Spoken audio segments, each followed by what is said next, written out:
Okay, hello and welcome to our weekly Wednesday night live stream. I am your host, Dana Morningstar, and this is a live stream that I try and do every Wednesday evening at 8:30 p.m. Eastern Standard Time.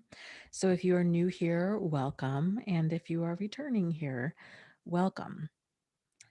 If you are new to these live streams and if you would like to be notified of when they happen, you can subscribe to the text notifications, I guess, uh, by texting the words Dana Live, all one word, to the number 22999. Also, if you would like some words of encouragement on a weekly basis, so I send out, I don't know, 3 or 4 texts a week with just words of encouragement. You can subscribe to those by texting the words I thrive, all one word, to the same number, 22999. So, with that said, yeah, let me jump in the chat. How is everybody doing? How is your week going? I had some questions from last week that I guess we can just jump into while people are kind of funneling in here. Um, so the first one is from Gitsmita, who says, because of the time difference, it becomes difficult for me to catch up with your live streams. I listen to the recorded versions though. Anyway, as both of my parents are narcissists, I don't have any understanding of healthy boundaries. Can you please give me a sweet, short, and simple quote of healthy boundaries for me to frame and hang on the wall? Thanks, Gitsmita. Oh boy, I will have to work on the wording of this uh, to pare it down to something that could actually, be short enough that you could frame and hang on the wall. But kind of in a nutshell, healthy boundaries function a lot like fences function for a house. So a fence, when you have a fence in your front yard or your backyard, it's it's that delineation, right? It's that line between us and between other people. And there's a saying out there that strong fences make for good neighbors. There's a lot of truth to that. And it's the same with boundaries. Functional boundaries or healthy boundaries make for good relationships. And a boundary, just like a fence, it's kind of what dictates what comes in and what goes out. So it's a two-way street. And when we set boundaries with other people, it's coming from a place of self-protection. It's not coming from a place of punishment.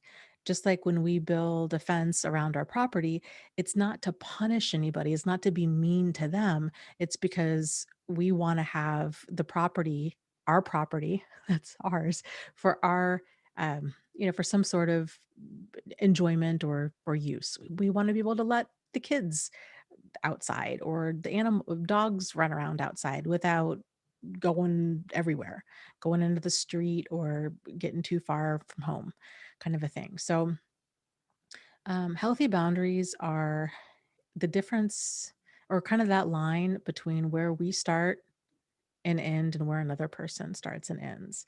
And what separates that, um, well, I guess kind of what dictates a healthy boundary is, for us, it's when we kind of, I guess, respect. You could say respect. So when it's us, but it's us doing it, right? So it's us respecting or valuing is probably a better word. It's how we value our time, our energy, our emotions, our money, our everything in our um, orbit. So I'll work on that wording and see if I can get that narrowed down a little bit. So, okay, so this next question is from Kenneth, who also has comments about boundaries. But he says, "Hi, Dana. In my experience dealing with narcissistic people, if you don't allow them to take advantage of you, they feel upset and like a victim. I know that you've said before that invalidating someone else's feelings is problematic. But what if I'm standing up to a narcissist and not allowing them to take advantage of me and they feel victimized? Would you say, even in that scenario, it's wrong to invalidate them? Thanks for everything you do. Best regards, Kenneth. Well, hi, Kenneth. I saw that you're here tonight, first and foremost. So, hello. Second is if we're standing up to somebody and not allowing them to take advantage of us, then that's setting a boundary. Um, and that's not invalidating the other person. It's not giving them what they want. So they might feel invalidated. They might feel frustrated or angry or hurt or any number of ways. But that's the thing with boundaries is and probably one of the biggest challenges people have with setting boundaries, myself included, is it can feel there can be it can be uncomfortable, and there can be a lot of feelings of kind of inappropriate guilt. The feeling of I did something wrong, but really you didn't do anything wrong. You just stood up for yourself or said, "Hey, that's not okay with me." So I guess um, to kind of circle around, we're not. There's a difference when we're invalidating somebody else's feelings. uh, Invalidating somebody else's feelings is basically saying, "Oh, but you don't feel that way." Or you shouldn't feel that way, or it's wrong to feel that way, or um, oh, come on, it's not that bad. That's kind of that minimization, denying these kinds of things. When we're setting a boundary, it has nothing to do with the other person's feelings. So while they might be hurt, because a boundary is that expression, it's coming from that place of self-protection, and it's an expression of that self-protection. It's we're not addressing their feelings. So we can say, I'm sorry, I can't watch your kids this weekend. It's just too much for me. I really just need some downtime. That doesn't work for me. And they say, well, I'm just really hurt. And, I just do so much for you. And then there's that pushback, right? So we can say, you know what? I hear everything that you're saying. And boy, you know what? You really have done a lot for me lately. And I really appreciate that. However, this weekend just doesn't work for me. So, do you see how I'm saying we're going back to kind of holding that boundary? And so all any of us can do, because we don't have control over how another person perceives our communication. All we can do is be tactful and be direct and be assertive in our communication. And then we have to let go. And this is where those feelings of guilt come in, because if that communication isn't well received, boy, we're really fighting that urge to start apologizing, to backpedal, to somehow try to make them okay with our boundary. And um, yeah, so just sticking to the line, realizing that we don't have control over how they perceive it. All we can do is deliver that communication in the most tactful, assertive way possible, and then realize that how if they have their feelings hurt, then this might sound kind of cold and cruel, but then that's on them, because that wasn't our intention. Our intention's not to be punishing, right? Boundaries are coming from a place of self-protection. It's not coming from a place of I'm trying to punish you. It's not about the other person at all. It's about you.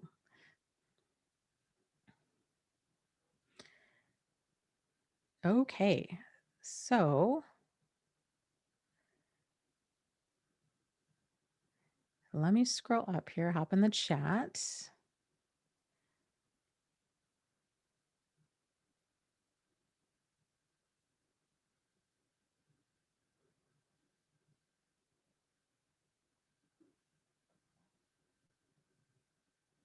Eliza says, it's my birthday and my parents haven't contacted me. They say it's my fault and that my expectations are too high. I would have loved a happy 29th birthday. We're so proud of you. How is your day going? Hmm. Well, I'm sorry that they haven't contacted you. That sounds very hurtful. And mm, we're glad that you're here. And happy 29th birthday. We're also very proud of you and that we hope that your day is going well. So, or how is your day going? If you'd like to share that in the chat or share that with us.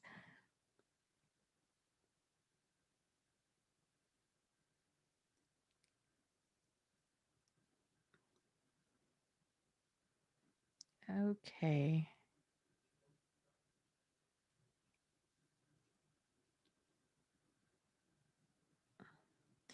Let's see. Let me scroll up here. Oh, good. Ember says, I just got the first COVID shot. I'm nervous since I've had bad medical allergic reactions, but good 4 hours later. Yay. Oh, yay. Yeah, I know a lot of people have been very nervous uh, about some of the after effects, but thankfully, uh, the kind of the protection and the peace of mind that comes with that is, I think, by far worth it.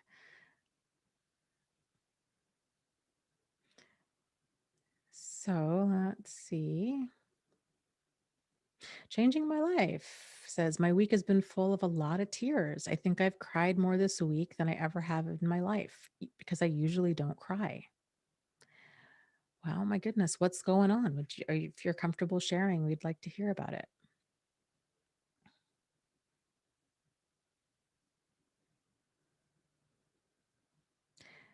So, oh, Linda asks, so what was the number again? The number for the live stream, if you want to be notified for live streams, it's Dana Live, all one word, to the number 22999. And for words of encouragement, it's I Thrive to the same number, 22999.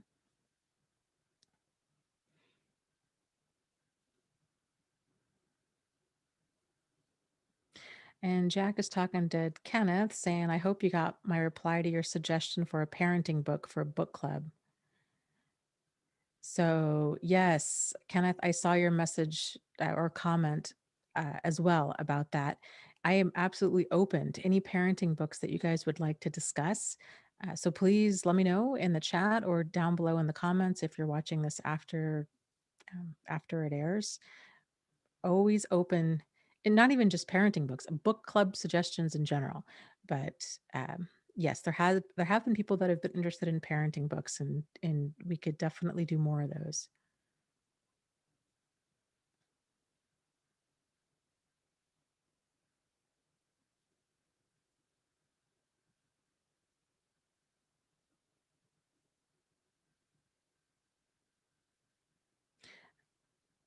Um,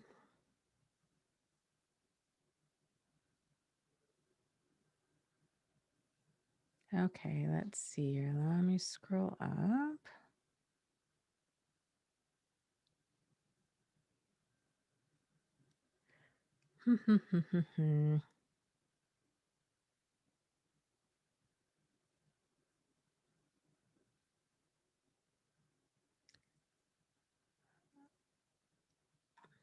Sorry, got going through the comments here. Yeah, Eliza says, thanks for reading my comment. It's been difficult. I'm exhausted. Yeah, that's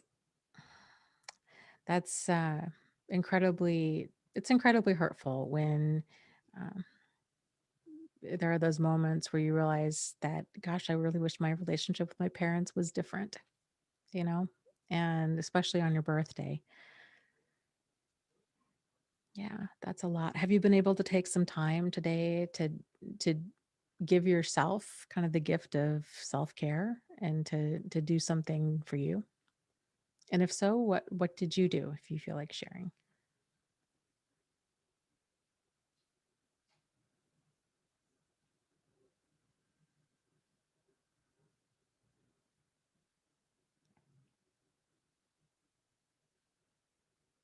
Embers says, to changing my life, my heart goes out to you.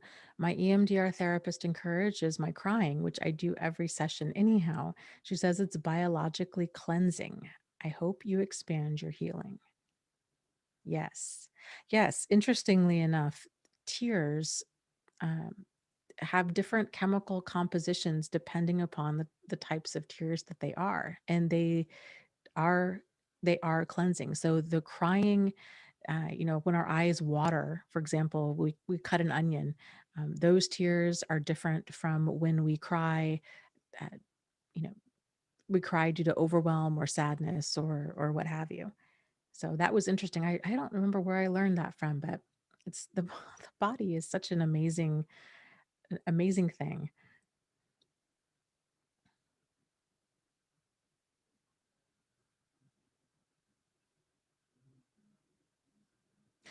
Jennifer says, yesterday I got a notice in the mail from my insurance company offering a tobacco cessation program to me since they have me down as a smoker. I'm not. So I called them to ask why I got that notice. Hopefully, I'm not paying more. They told me they send it to everyone. Well, after I got off the phone, I looked at my pay stubs, and sure enough, I'm being charged $10 a week. It will only let me go back to the beginning of the year. So who knows for how long this has been going on. Anyways, I was going to call them back, but my boyfriend called. I told him about it, and he was very disappointed in me that I wasn't more assertive. I just feel so guilty for some reason. Well, it sounds like, and this is just my take on it. It sounds like you're feeling guilty because he is criticizing the way that you handled it. So it's that feeling of, oh, I didn't handle this correctly. And that's why you're feeling guilty. But the reality is you did you were going to call them back and you did dig into it. You pulled up pay stubs. You realized that okay, this has been going on for a while. So you handled it to the best you could have at the time before he called. So while I agree with escalating talking to somebody higher up saying, "I don't know where you guys got this. I'd like to see the original paperwork that I submitted that shows that I'm a smoker because I'm not a smoker. Maybe I've never been a smoker or I haven't smoked in X number of years or whatnot, and something needs to be done." Um, but it sounds like you were on that path. And I know that you really struggle with assertiveness, but it sounds like you were very assertive. So maybe the next conversation to have um, is with your boyfriend and letting him know that you were, gosh, after we got off the phone, I was left feeling really feeling guilty about the way that I handled it and feeling really hurt. Um, and I just wanted to mention that, like, I was going to handle it to the best way that I knew how. I understand that it sounds like he's feeling really or very protective of you and upset with the company and this, that, and the other. And it kind of brought out his mama bear, or papa bear, I guess. But at the end of the day, the way that it kind of came across was very critical. And it's hurtful. So I think it's worth. And Jennifer says, yeah, I think I also feel guilty because I have had moments in the past where I've needed to be more assertive, but wasn't. Oh, absolutely. I, I think we all have, but you've come a long way. You've come a long way in with being assertive. And I think this whole thing, like setting boundaries, being assertive, all of that, it's a process.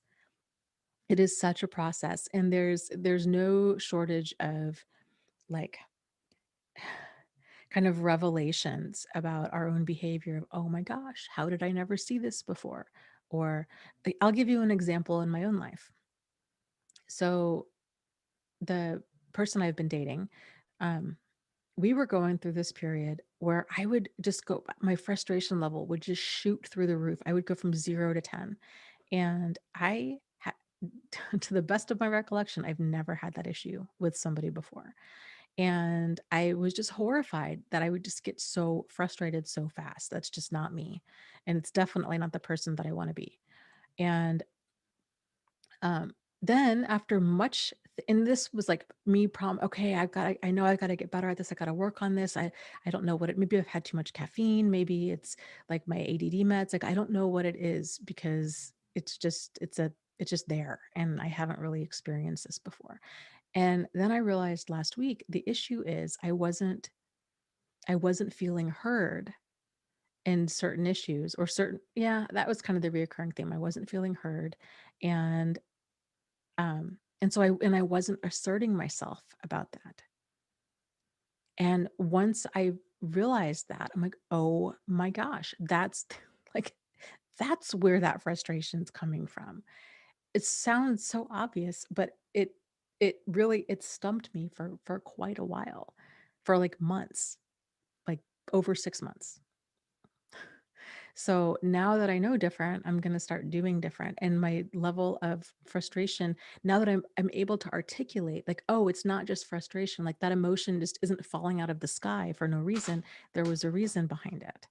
And but that I needed, I'm not putting that on him. I needed to get better with asserting myself and um and kind of, just handling things differently. So So yeah, the point being, I think we all have those times where like, man, I really wish I would have handled that differently. But that's part of the growing and learning process. And, nobody starts off at the finish line. And that's what can be so frustrating. Nobody starts off at the finish line and hindsight's always 2020. So looking back on things, it's sort of like, oh my gosh, this is so painfully obvious. Like, what's wrong with me? Like, why didn't I notice this before? You know, uh, but that's the challenge with hindsight. So, okay, so let me scroll up here.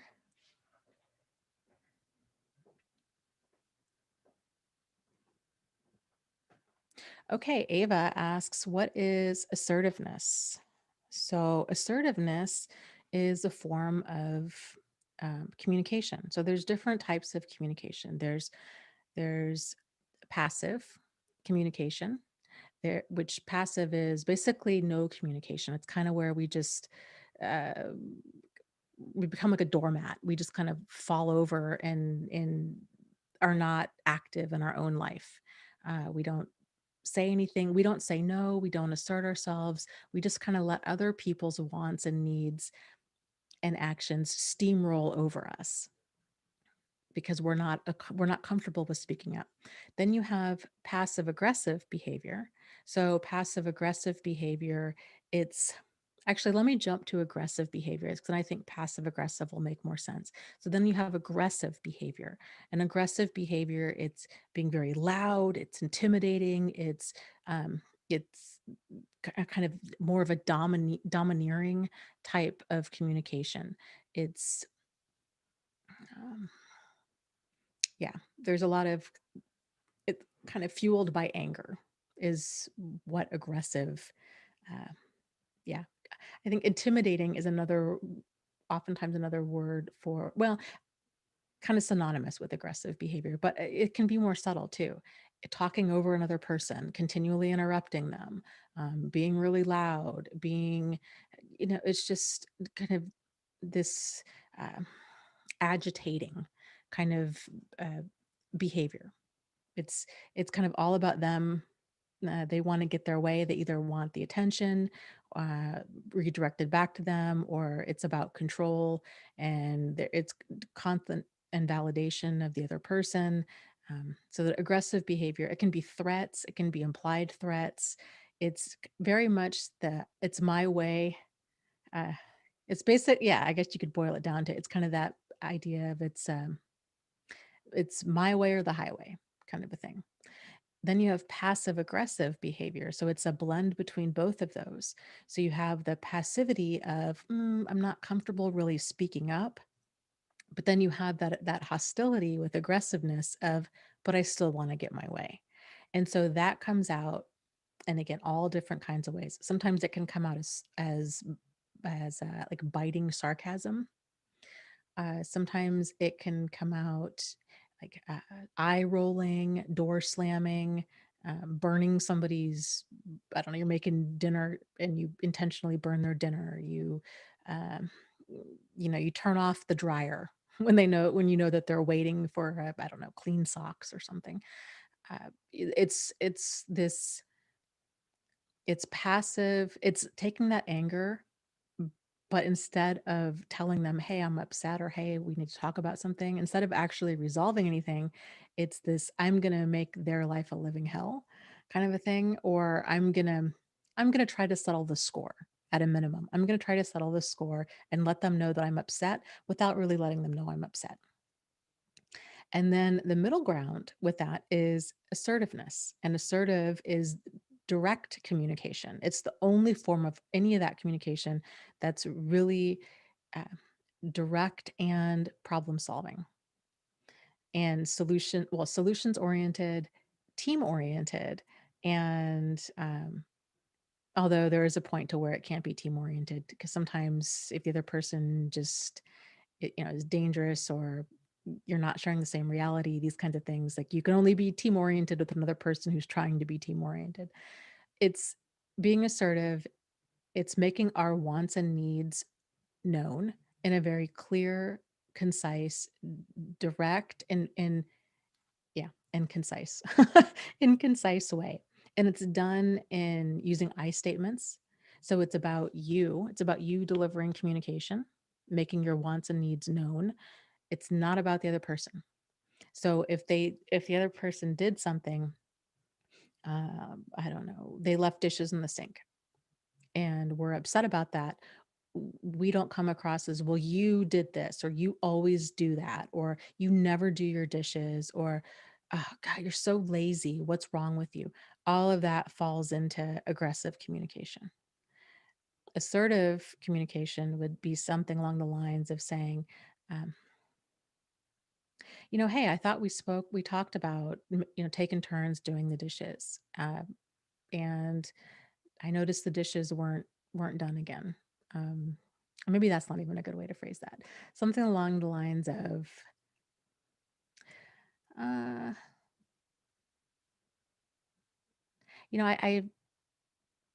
uh, I feel like I'm the only one who's doing the dishes, or I do the dishes a disproportionate amount of the time. And I was wondering if we could share that responsibility. So let's figure something out to make it fair. Or how about this? How about um, I cook, you do the dishes, or if you cook, I'll do the dishes. So, something along those lines, to where your boundary is, hey, this isn't fair for me. Like I shouldn't have to be the one to always do the dishes or always clean the kitchen, but you're approaching it the other person. You're letting them know, like, hey, uh, this is kind of bothering me, and um, let's figure something out. The challenge with assertiveness is it can be very uncomfortable, because it is, and it feels very vulnerable, which is so strange. And it's really only this uncomfortable because these skills are not taught at a young age. So nobody's really growing up with them. Very few people, I think, have these skills role modeled as children. Most people's parents don't practice this form of communication. Um, you don't see it in schools, because schools generally, with a teacher student dynamic, it's very one-sided. There isn't this um, team orientedness there. It's the teacher dictating what you're going to do, kind of a thing. Unless you were fortunate, like I was, to go to a really awesome like alternative school where there wasn't that dynamic, but that's like a unicorn kind of event. But most schools, it's a one-sided kind of thing. Teachers say what you do it. Um, so yeah, so people really struggle with it because they feel vulnerable, and it's uncomfortable when we feel like, gosh, I don't want other people to be mad at me. What if they stop being my friend? What if me bringing something up kind of um, opens up this can of worms, you know? And then now they're upset, and oh my gosh, now there's just going to be all this tension in the house for who knows how long, an hour, a day, a week. Like I don't want to live like that. I'd rather avoid the tension, So this is passive. I'd rather avoid the tension and just do it myself. I'll just do the dishes. and, and then the the challenge, so people that have more of that passive style of communication, um, they tend to their way of coping with things is to just try to get better at tolerating having their boundaries crossed. And that builds up a lot of resentment. And especially if it's not coming out at all. If they're just stuffing it, they're stuffing it, they're stuffing it. And you'll often see this, or you maybe even experience this. The thing with emotions is if emotions are left unexpressed, it's not like they just go away. It's equivalent to, somebody had made this great analogy a while back. It's the equivalent of putting a cork in a boiling tea kettle. Like, that does not work. It ends up exploding. And so that's when you see people that are on that passive side of the spectrum tend to have a lot of issues. They have a lot of physical challenges, probably issues with chronic pain, chronic inflammation, gastrointestinal challenges, upset stomachs, headaches. Um, just they don't feel good a lot of the time. They might struggle with their skin's always broken out, or rashes, or addictions, or they're gonna develop some other way to self-soothe, and it's probably not going to be balanced because they're having to self-soothe a lot. So, it's not uncommon to see passive behavior go kind of hand in hand with addictions, eating, um, spending money, shopping, um, um, yeah, instant gratification kind of stuff. So, yeah. Okay, let me scroll down here.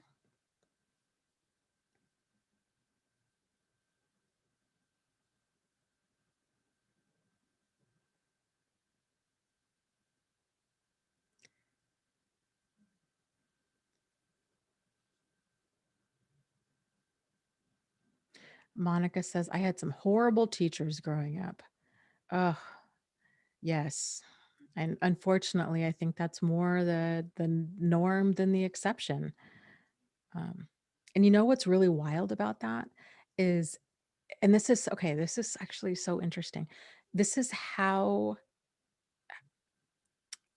absorbent or easily influenced children can be. And okay, so let's say, for example, you have a teacher who, let's say, it was a math teacher. I think a lot of us had really awful, I don't know, bitter or jaded, I'm not sure, math teachers over the years, or music. For me personally, I had a really awful math teacher in 6th, 7th, and 8th grade, and kind of an intimidating music teacher when I was in elementary school. And then I went to a Greek school in elementary school, a Greek language teacher who was very intimidating. Oh, and then no, I had another teacher in elementary school too who was just really mean, really, really mean. But a lot of kids internalize that. So that's kind of the challenge with kids is they don't realize that um, if somebody's tearing into them like that, they don't realize that, oh my gosh, this person, their behavior is not appropriate, and it's a reflection of them. It is not a reflection of me. There's something wrong with that person. Like, especially if you didn't do anything, you know, or if what you did was really mild, and in at a minimum, there's still that line. Like, even if a child is really acting up. Let me give you an example. This one mean teacher I was telling you about in elementary school. Um, do I even want to say her name on the air? Mrs. N is what I'll call her. Uh, my best friend, we were probably 3rd or 4th grade. We had these tote trays that would hold our books that would go under our desk. And my friend was just kind of absentmindedly kicking her tote tray. And I don't think she realized she was doing it. I didn't even notice it. And I was sitting like, I don't know, near her, like a desk or two away. The teacher comes over and kicks her tote tray across the room, just spilling books everywhere, and just threw a freaking fit in the middle of the classroom. It was awful. So that kind of stuff. So even if a kid is doing something that's obnoxious, annoying, um, whatever, you still don't do that. Like that's never okay to to handle that the way that she handled that. But the challenge with kids is they internalize that and they go through life thinking, oh, there's just something wrong with me. Or if you get let's say if you have a hard time in reading or math or a certain type of subject and a teacher kind of continues to call you out or they belittle you, or even if they just do things that they think that you don't catch on to, they kind of huff and puff, they roll their eyes, they get irritated, they get frustrated. Well, a lot of kids are going to take that to mean I'm just not good in math, and then they quit trying. And that's what's so heartbreaking is when you see a kid, especially if they were passionate about a topic before they had that teacher, and then they realize, nope, it's just not for me. I'm not good in guitar, or I'm not good at math, or I just am not a good reader. I'm not a good writer. And then they stop. And so as an adult, it's, I think, really important. And it kind of can be an interesting exercise too, to reflect back on what are some of those core beliefs, those beliefs about who we are as a person that we picked up when we were young, and then to go back and see those events now through the eyes of an adult instead of seeing them through the eyes of a child. I remember I had a friend, um, well, I had two friends. I had one friend who was very musically oriented, plays all kinds of instruments. She just loves it. And I just loved that about her because she just was such a neat woman. Um, and and I have another friend who's a math professor. And I had made a comments to both of them at different times and, "Oh, I'm not good at music." Like, I just wrote off everything, you know? "Oh, no, I'm just not good at music," like, as a whole. It's ridiculous, right? Um, and, because I felt I got very overwhelmed playing piano. I just didn't understand it. It was too, I don't know, it just didn't resonate with me when I was a kid. And math, I had this really intimidating, mean, belittling math teacher in junior high. And my math professor friend had made the comment of, um, basically like he gets so frustrated. It's like, he gets students all the time. When he teaches really high level math, to like graduate level, PhD level math students. And he's like, I get so frustrated when people say like, oh, that math just doesn't, that they're not good in math. And he's like, well, have you practiced? Like, have you tried? And that was such an eye-opening moment to me because both of them were absolutely right. And it was like, no, actually, no, I haven't. I completely gave up because I thought it was me. I thought there was just something fundamentally broken in me that I'm just not good at math.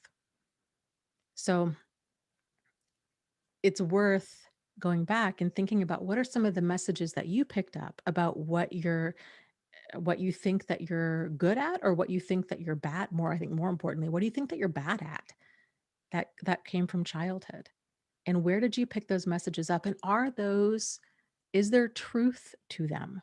Because my guess is there probably isn't. So, um, certain events we can't change, but changing our perspective of certain events can set us free. So, okay, let me top back in the chat here.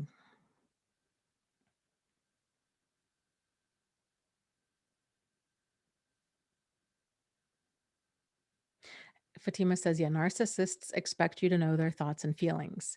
My mother never told me what she wanted for dinner. She just expected me to know. She gets offended even when I ask. LOL. Yeah. That kind of stuff is maddening, but I think it's also a great example of a big time blurred boundary. So when boundaries are blurred, one or both people aren't making the distinction of this is where I start and stop, and this is where you start and stop. So when you have that blurred boundary, it's the, well, I expect you to know. I just expect you to know that I'm upset. I expect you to know that um, I am not in the mood for pizza. I expect you to know that this is not okay with me, or that I wanted to take piano lessons, or whatever. And the reality is, no, you're nobody's a mind reader. So even mind readers aren't mind readers. So like they've got their own issues to sort out, but they're not mind readers.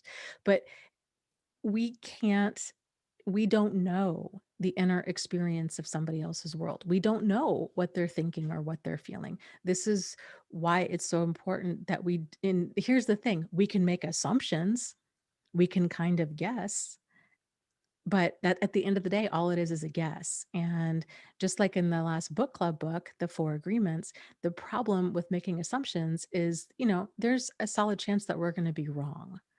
So it's the way out of that is through asking questions. What would you like for dinner? Like it's this, and that assertive, that's part of assertiveness. Or what would you like to do tonight? Um, some people to kind of take this and expand upon it with that they expect you to know. A lot of people tend to do this. Again, not oftentimes it might not even come from a bad place, but it's the, hey, what do you want to eat tonight? Like, what do you want for dinner? And then, but really, it's a trap, because if you say something, if you're like, oh, you know what, Mexican food, totally down for some whatever, totally down for some Mexican food. And they're like, yeah, not so much. Like, I don't think so. Uh, what else are you in the mood for? Then you know that you're now playing the game. Guess what I'm thinking? You're not answering, they're not interested in what do you want for dinner. They're trying to sort out what they want for dinner, but they're trying to make it seem like it's your idea. That stuff is crazy making. And I think most, if not all of us have done that at some point, but realizing I don't want to do that. I don't like playing the guess what I'm thinking game, because, it's a coin flip. It's 50-50 chance that I'm not going to get it right. And if you asked me what I wanted for dinner, I told you you weren't interested in that. So now you tell me, what would you like for dinner? Or how about this? How about we both think of 3 things that we want for dinner, and we try to create some sort of middle ground? Something. Something other than guess what I'm thinking.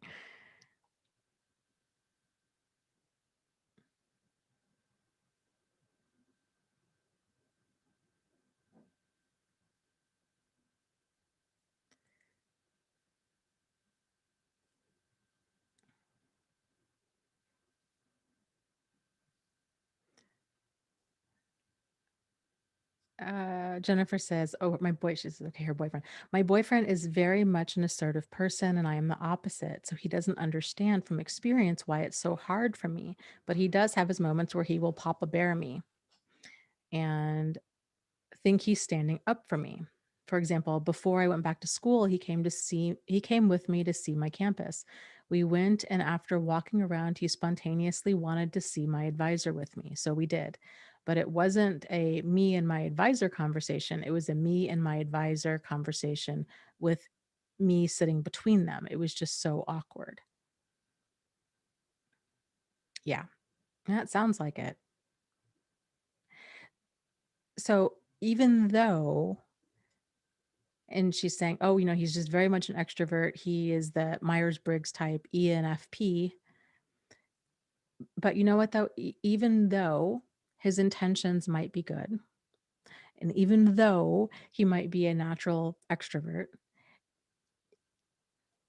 if it's crossing a boundary for you, no matter how small, then it's worth bringing up and saying, hey babe, I really appreciate like your interest and you wanting to go to campus with me, and like see all of this, and you want to talk to my advisor, and I know all of this is coming from a place of care and concern, but it it sometimes it feels like a little bit much, you know? And or it kind of makes me I feel like I'm like a child, like you're not trusting my judgment. And I know that you're wanting the best for me, you're wanting to make sure that everything is on track, but um, I think I've got it handled. A great show. Have you guys seen the show This Is Us?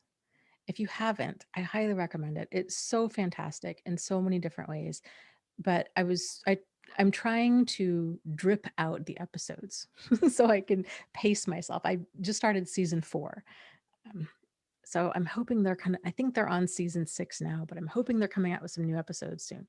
Anyways, one of the many things I like about the show is it shows some great examples of, um, I would say, by and large, a functional family. Multiple families. It kind of starts off with this one couple, but then it's like all of the people around them in their family. And it shows a wide mix. It shows very dysfunctional couples, and it shows functional couples with problems, with kind of real life relationship problems and how they handle them. And I don't want to give anything away in the show, but um, there's a whole, oh, how do I say this without giving anything away? There's several several great examples of um, small kind of boundary crosses there that are absolutely well intended and uh, you know um, yeah, absolutely well intended, but then you can, as the outsider looking in, it's so much easier to see. You're like, ooh, yeah, okay. And because we can kind of see both sides of it, we're like, ooh, yeah, okay, her mom, super well intended, pretty cool lady. Totally see how the other one is feeling a little bit intruded upon. Um, yeah, it's a great show. It's the only show I've seen so far that doesn't use like massive amounts of dysfunction, or just stupid, ridiculous, dysfunctional situations to move the plot or the story forward. It's um, it's all like pretty healthy. uh, the functional couples have functional ways of handling things. Things don't just completely go off the rails like they do in a lot of shows.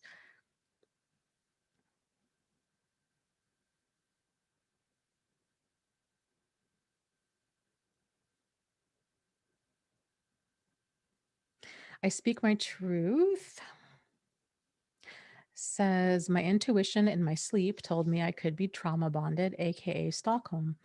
Would a cord cutting ceremony work even though a part of me is hesitant due to the emotional bond? I would think so.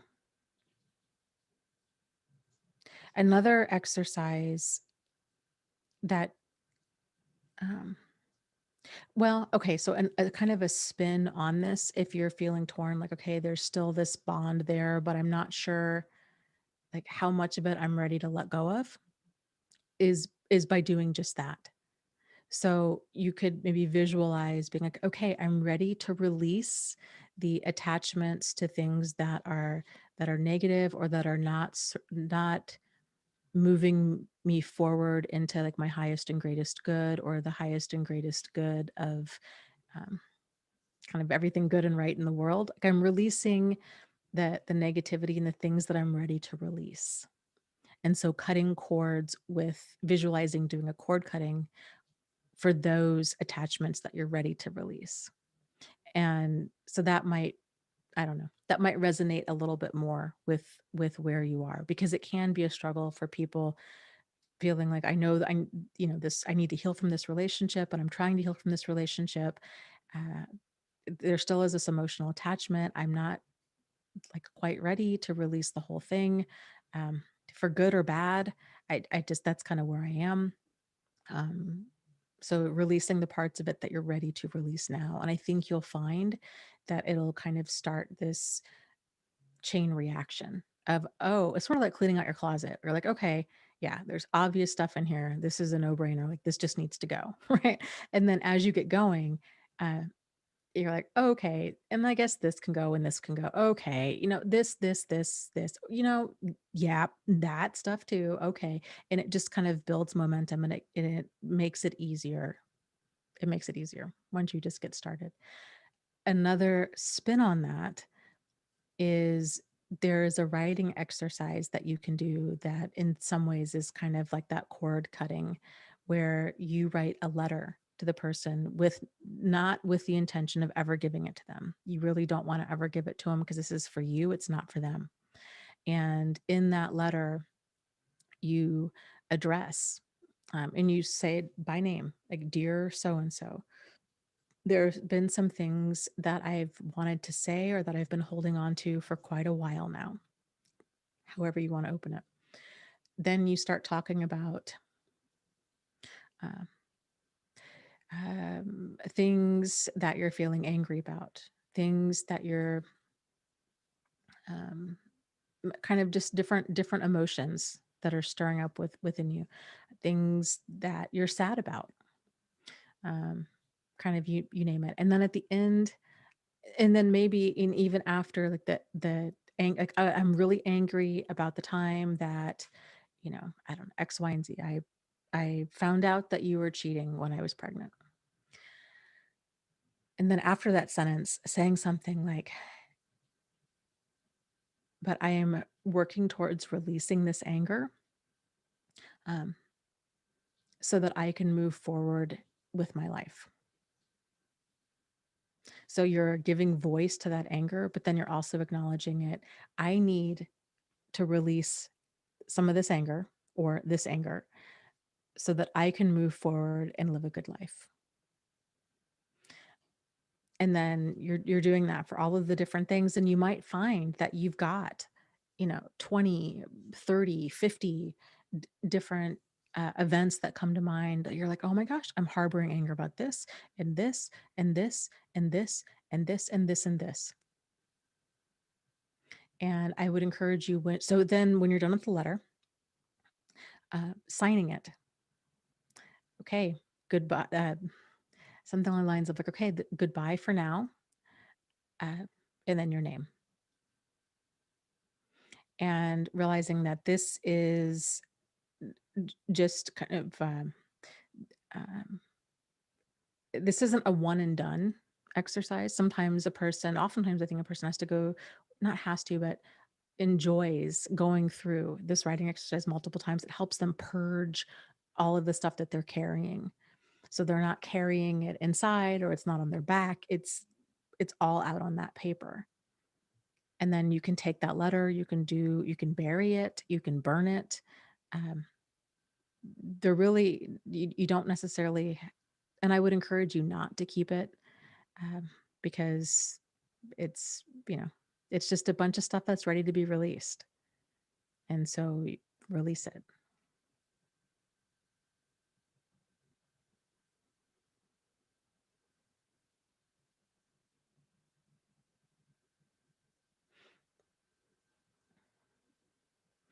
Okay, I speak my truth says, I'm also angry at myself because I didn't leave sooner. Yeah. And this would be an interesting spin on this exercise. I think it'd be a very interesting spin on this exercise to do a letter to ourselves about all of that. About, you know what, I'm angry about this, or I'm hurt about this, or I'm sad about this. And then also acknowledging, but I need to let this anger go, or I'm ready to, or I am releasing this anger so that I can move forward and live a good life. Or um, having regrets. I really regret, I regret, not handling the situation a certain way, or whatever it might be. And then at the end of that writing, um, I handled that situation the best I could at the time. And now that I know different, I'm doing different. So a big part of this is you're addressing all of these kind of unresolved feelings, unresolved negative feelings, and then from the past, but then you're bringing them forward into the future and then providing like a healing present moment type statement. Does that make sense? So, okay, let me scroll up here. In doing these letters, this can be with a person who is um, in your life, not in your life, living, dead, you name it. It's just this is all about you. It's about getting out that communication. What you're feeling, giving voice to your feelings is what it is.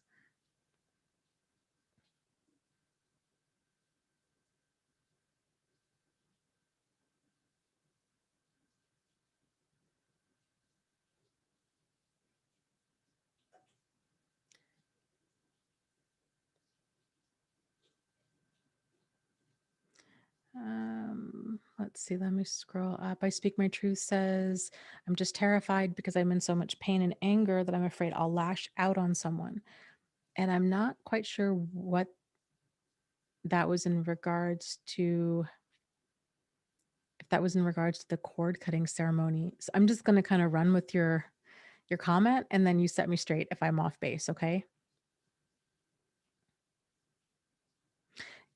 So with the I'm just terrified because I'm in so much pain and anger that I'm afraid I'll lash out on someone.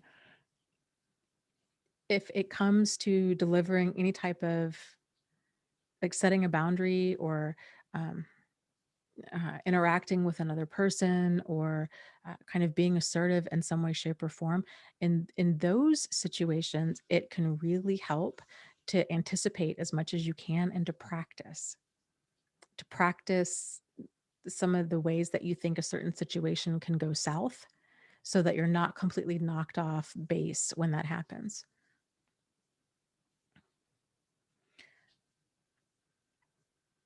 So then I guess what I'm saying, so you can practice feeling like, okay, what if you deliver some sort of communicate? Of course, you're not delivering it directly to the person. Remember that. This is just about you doing this in a safe space with safe people. Um, so if you're feeling if you're practicing a certain situation and then kind of anticipating getting really frustrated, feeling really hurt, really angry, then thinking about and anticipating some ways that you can self-soothe. So so that you're not caught off guard. Okay. Sarab asks, can you go over the stages of narcissistic abuse, but with business associates? What is the next phase with this toxic person? Oh boy. Work, just difficult, demanding, destructive people at work is awful. And I am so sorry that you're going through this. Okay, so here's the thing. So normally when we talk about the stages of narcissistic abuse, you have what's known as like idealize, devalue, discard. However, like most uh, most models of things, they um, like for example, I guess I'm thinking of like the stages of grief, uh, and there's lots of different like behavior models out there. Um, they don't always go in order, and you don't always experience uh, so you don't always experience all of the stages, you don't always experience them all in order, and you may experience some of the stages more than once. So this is where it gets really tricky because um, it's not such a linear, because people are all individuals and their behavior is individualized. So it's not a linear process that we can necessarily predict, especially with people that are just so difficult, so destructive, so kind of domineering, all of that. Their behavior tends to be very erratic and dramatic and emotional.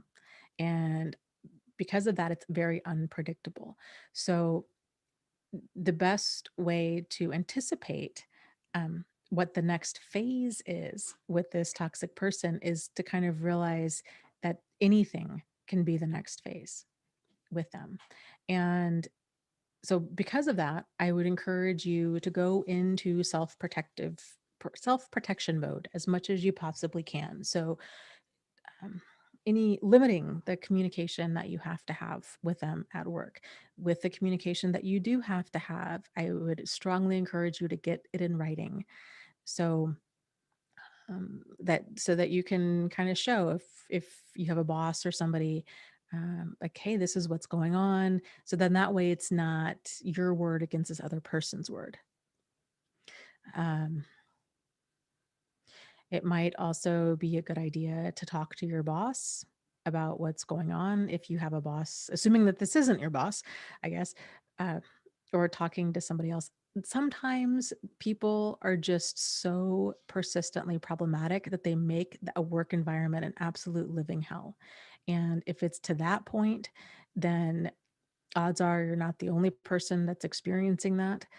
But even if you are the only person experiencing it, I would strongly encourage you, at a minimum, to get an updated resume together, because life is too short.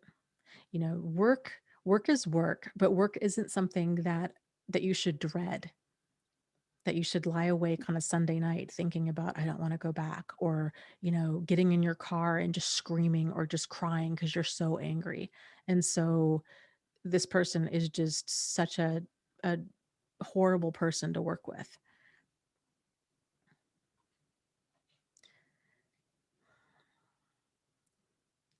So let me scroll up here.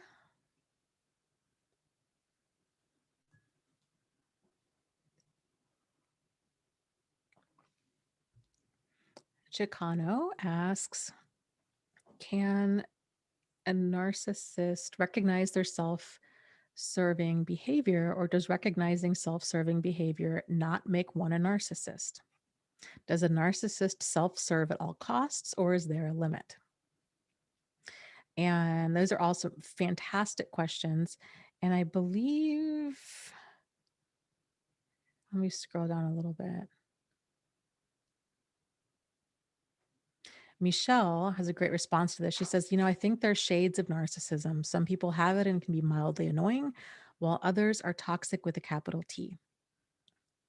Absolutely. And that's really kind of what it boils down to. So, uh, and that's what can be so strange, is because you can have kind of more of like the mm, emotionally intelligent or emotionally aware narcissists who at least have the, and this is not necessarily a good thing, but they have the ability to realize, hey, certain things that I'm doing, not socially acceptable, and they can pull it together, or they can hide their behavior better.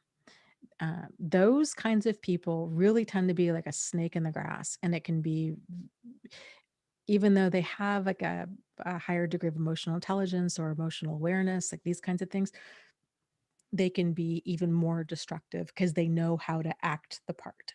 And, I don't know about you, but I think most of us, um, it, there's a certain degree of safety with seeing the snake in the street versus the snake in the grass. And, um, but okay, so back to your question. Can they recognize self-serving behavior? Another way to look at narcissism is to realize it's it's a personality trait. Kind of, it's a personality orientation is probably a better way to say it. It's a personality orientation. It's on a continuum like everything else. So on one side, we have what's known as healthy narcissism. And so healthy narcissism is that ability to be like, I have a healthy sense of self. I, can kind of feel like, yeah, I feel pretty good about myself. I feel I have a realistic um, understanding of my accomplishments and my goals and my abilities, but I also understand my weaknesses. I I have enough um, kind of self-esteem that I'm feel like that I'm worthy of kind of living life, that I'm worthy of setting goals, that I'm worthy of being in a relationship, that I'm worthy of getting a job, that I'm good enough, you know? So not perfect, but good enough. Then we kind of start going down the scale. So when you start getting into problematic degrees of narcissism, that's when it becomes, so I should say, like healthy narcissism, it's more of that, uh, it's a win-win. When a person's on that healthy narcissism level, it's a, yeah, you know what? Why not me? But at the same time, it's sort of like, hey, but you know what? If you win, then good for you. Like, I might have some hurt feelings, I might struggle with jealousy or envy, but I'm not gonna go around like destroying what this other person's built up just because of my hurt feelings. Versus like more of the problematic narcissism tends to be, um, it's a win-lose. It's me at the expense of you or at the expense of others. And then you have um, uh, really destructive narcissism, like malignant narcissism, where it's me at the destruction or at the death of you or of others. So the further down the scale we go, the higher level of entitlement and the higher the level of justification for their behavior. And uh, those people, and some of them, again, can know what to say and do and know that they have problems. Um, and some of them don't care. I'm trying, what was that? There was one serial killer, and I don't remember his name. He was very tall. That's all I remember about him. But he realized that had, he was a murderer and that he had this drive in him to murder, and he didn't try to sugarcoat that at all. And he's been up for parole of all things several times now, and each time he said, "Do not parole me. If you do, I will kill again. Like, I need to be behind bars. I'm a danger to society." People like that are very rare. Um, I guess I'm kind of going off on a tangent, so I apologize. Let me circle back around to your question. So, can a narcissist recognize their self-serving behavior? So, I guess at the end of the day, sometimes yes, sometimes no. Uh, More oftentimes, I think I don't know, what a lot of us tend to see is no. So it's um, because with problematic degrees of narcissism come a problematic degree of entitlement and justification and boundaries and the way that they perceive the world and their place in it. So it's not a team oriented mindset. It's very much domination driven. They should be able to do whatever they want to do whenever they want to do it and have no consequences. And if there are consequences, they feel like they're being abused. A good example of this is, if you guys have been kind of following the news lately, there were I think three or four women who took an Uber and just became like ridiculous, became like uh, yelling at the driver. One of them pulled his mask off. One of them was trying to grab his phone. One of them coughed in his face. Uh, he finally pulled the car over and was like, "You guys need to just get out." And then they refused to get out and were getting upset with him, like, "Oh, you can't just drop women off here. You owe it to us," and blah, blah. And he's like, "No, you like, y'all need to go." And then he had an open window because he was talking to them. One of them sprayed pepper spray in the car, which, it has an ink dye in it, dyed part of the fabric in his car, and it's pepper spray, so it irritated his eyes, and now we can't drive around other people for at least probably the rest of the day. And the women at the one of them, the kind of the agitator or the instigator of it all, went on Instagram live and did this whole story and fully believed she was the victim in this. How dare he do this? So it's that kind of behavior that's so outrageous, so problematic, but that person's level of entitlement, it just sees no end. It's absolutely jaw dropping that somebody would think that that would be okay and not have consequences. And I really hope that I'd like to see all of them do some jail time, frankly, and a minimum get some hefty fines because that kind of behavior is outrageous. Oh, well, thank you. Kenneth says for live stream donation, he says, I haven't been able to be on your live streams as much because of my schedule, but I still listen afterwards. And I appreciate what you do. Every subscriber and donation you've ever got, you earned it. Oh, well, thank you, Kevin or Kenneth. It's Kevin. Kenneth, I appreciate that. I appreciate that. And I really appreciate all of your questions. So keep them coming.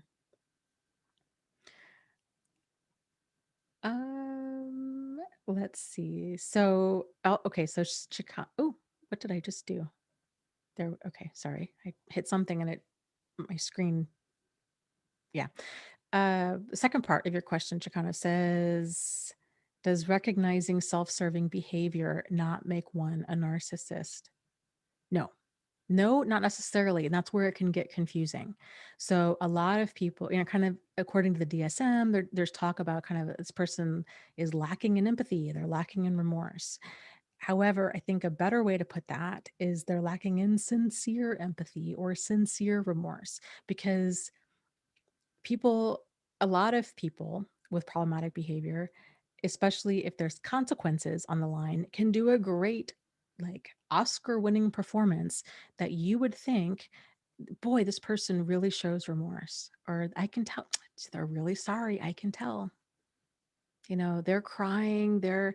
Oh my gosh, that's my childhood, my mother. Oh, if it hadn't have been for her, this is, and it can really rope somebody in. And um, so no, like a person might, but okay, at the same time, here's the deal. With that said, we all have blind spots to our personality. And it's not uncommon. And frankly, I would say it's pretty common for a lot of people that have been abused in some way, shape, or form to show up on the channel and they're terrified that they're a narcissist. And they're like, I think I'm the problem. And when we start digging into it, it's sort of a lot of them are like, you know what? Um, oh, it's actually because they were being abused and they didn't realize it. And the abuser, just like that story that I was telling you about, that those gals in the car, the Uber, um, they were being abusive. And then finally the other person lashed out at them and then they feel victimized. Um, so it's not uncommon for a narcissist to tell their target, you're selfish, you're ridiculous, you're this, you're that, you're the abusive one, you're the narcissist, you're the one with the problem. It's not me. And yeah, that can be very common. And that just goes back to their worldview where they're minimizing their own behavior and they feel justified and entitled and um, don't like the boundaries of others. And then she asks, okay, does a narcissist self-serve at all costs? Well, actually, let me back up because I want to mention one more point about the self-serving behavior. Does recognizing self-serving behavior not make one a narcissist? I think the kind of spin on that question that would help it make a little bit more sense is realizing that, like I was saying, we all have blind spots to our personality and to our behavior. And whether kind of that formal diagnosis of whether or not a person is a narcissist or a sociopath or antisocial personality disorder or whatnot, it's not so cut and dry. For starters, like you can ask, it's definitely a lot more of an art than it is a science. Like you can ask a dozen, you can go for psych evals for 12 different practitioners and get potentially 12 different diagnoses. So that's a challenge in and of itself. But just because a person isn't a narcissist doesn't mean that their behavior isn't problematic. So if so I think it's more helpful to look at whether or not behavior is problematic instead of whether or not behavior is indicative of a person having a certain diagnosis, especially narcissism or antisocial. So, and here's the thing too, in these kinds of really difficult turbulent relationships, there's also what's known as reactive abuse. So it's very common for, when you're on the receiving end of a bunch of nonsense, a bunch of lies, a bunch of just situations that, that are just absolutely exhausting for the other person to explode. So, but at the end of the day, thinking about behavior in terms of kind of what is problematic and what isn't. And then all any of us can do is when we recognize behavior within ourselves that's problematic is to address it and then work on it and try to resolve it. So I think there's a lot of people, myself included, who have gone through this process of healing, or I don't want to sound like, because it's not really an end point, um, which can sound kind of overwhelming, but it's the journey does take a turn to where it doesn't feel like so much work. It just kind of gets more interesting, I guess. So I get maybe I hope you find some relief in that. But uh, there's a lot of us that have, you kind of walked on this path. And at first were so focused on understanding the behavior of another person, generally the person that caused us so much pain.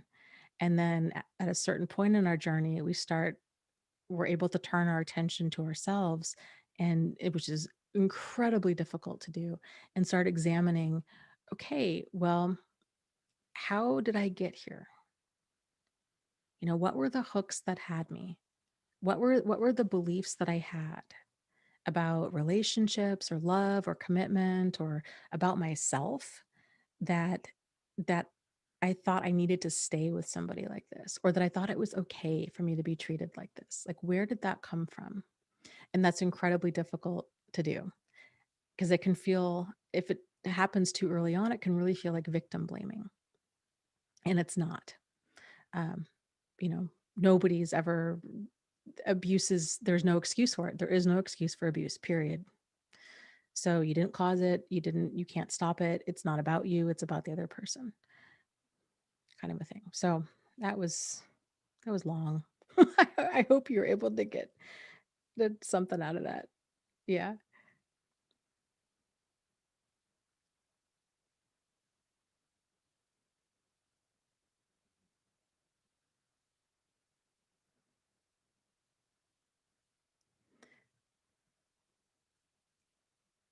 Um, Chicano says that's very interesting that several psychological examinations can produce a varied result.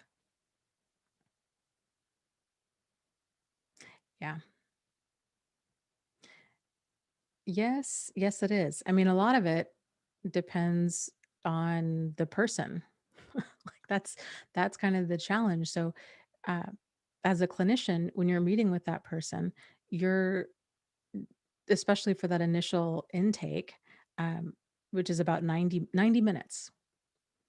So, and that's going to be heavily reliant upon what that person tells you. And uh, it's very skilled. There's some people out there, some clinicians, that this is all they do, is kind of that initial evaluation. And but even then, even if they're doing that like 8 hours a day, there's still people who can kind of act the part. Although I would say I think that's more rare than not, because that kind of behavior of being on their best behavior or presenting like a victim comes across like a red flag. Um, so I don't know. I think a lot of really skilled clinicians who are really good with evaluations can see through a lot of stuff.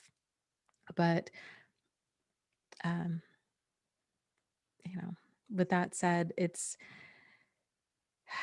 uh, it's still challenging, you know, because you don't know what a person, like if a person's in individual therapy, they're only presenting their side of things. So if you have a person that has a very disturbed perception of the world, it's going to take a clinician a little while, if ever. It's going to depend on the clinician's own skill set with that. Um, so, but it's going to, at a minimum, it's going to take them a little while to realize, I bet that there's some gaps in the story here, or I bet that this didn't go down exactly like that. So, yeah, it's challenging. I mean, the vast majority of, for example, I mean, uh, even groups like a batterers intervention program type thing, where this person, there, if you ask the vast majority of people that are in jail or that are on parole for domestic violence, the vast majority of them feel like the victim. And even if they have a longstanding history, even if, and that's that power and control dynamic. So, uh, they feel victimized. I can't believe, you're leaving me. Like, you're not going to let me see my kids. Oh, you're so manipulative. You're so vindictive. This restraining order is to punish me. You're doing all of this. And it's only because I was just trying to be a nice person, or I was just trying to give our kids structure or whatever. But you in your messed up childhood thought that that was abuse, and blah, blah, blah. And that's a big part of batterers intervention programs, is it's getting through to that mentality of, um, it's, you can be angry and frustrated, but it is not okay to escalate to the point of verbally just berating somebody or becoming physically violent. And that's really difficult to do because they feel like the victim. So, okay, let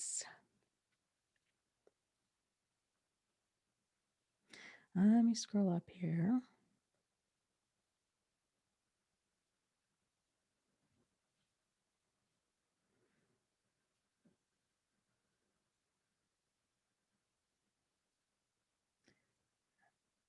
Um,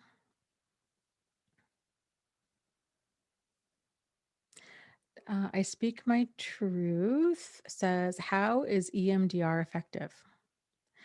EMDR, it basically overrides old programming. I think it would be probably the best way to put that in a nutshell. And in doing so you're kind of doing multiple things all at once. You're um, you're in the past, kind of holding on to the worst part of an experience, and then you're examining what kind of limiting core belief that you picked up at the time. Um, and I say limiting core belief, like sometimes, let's say for example, well, I'll use my own example. So I almost died in a house fire a couple years ago. I could go to EMD. If I felt the need to, I could go to EMDR for that. So that, like, quote unquote limiting core beliefs, like the worst part of that experience might have been, well, it actually, hands down, was s- seeing all of the black smoke and not being able to see anything and not being able to breathe and feeling completely panicked and helpless.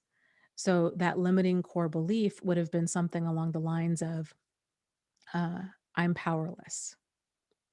Okay. So that's a reasonable belief for that situation, right? So it's not always that I picked up the belief of, like, I'm not good enough, or some sort of like self-esteem belief. Sometimes it's more of a, like, a life or death belief.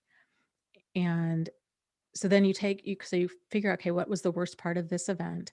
What was the kind of the quote unquote limiting belief that you were feeling at the time? What belief would you like to replace that with? That's an empowering belief.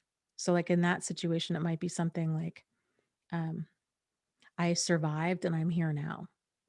So that's what I want to hang on to, not that, oh my God, I'm powerless feeling. Then you're adding eye movements, or um, bilateral stimulations, like tapping in. So you're focusing on the worst part of it. You're focusing on the old belief. Well, not so much focusing on it, but you're identifying it. And then you're focusing on the new belief. You're getting clear on how true does this new statement feel for you.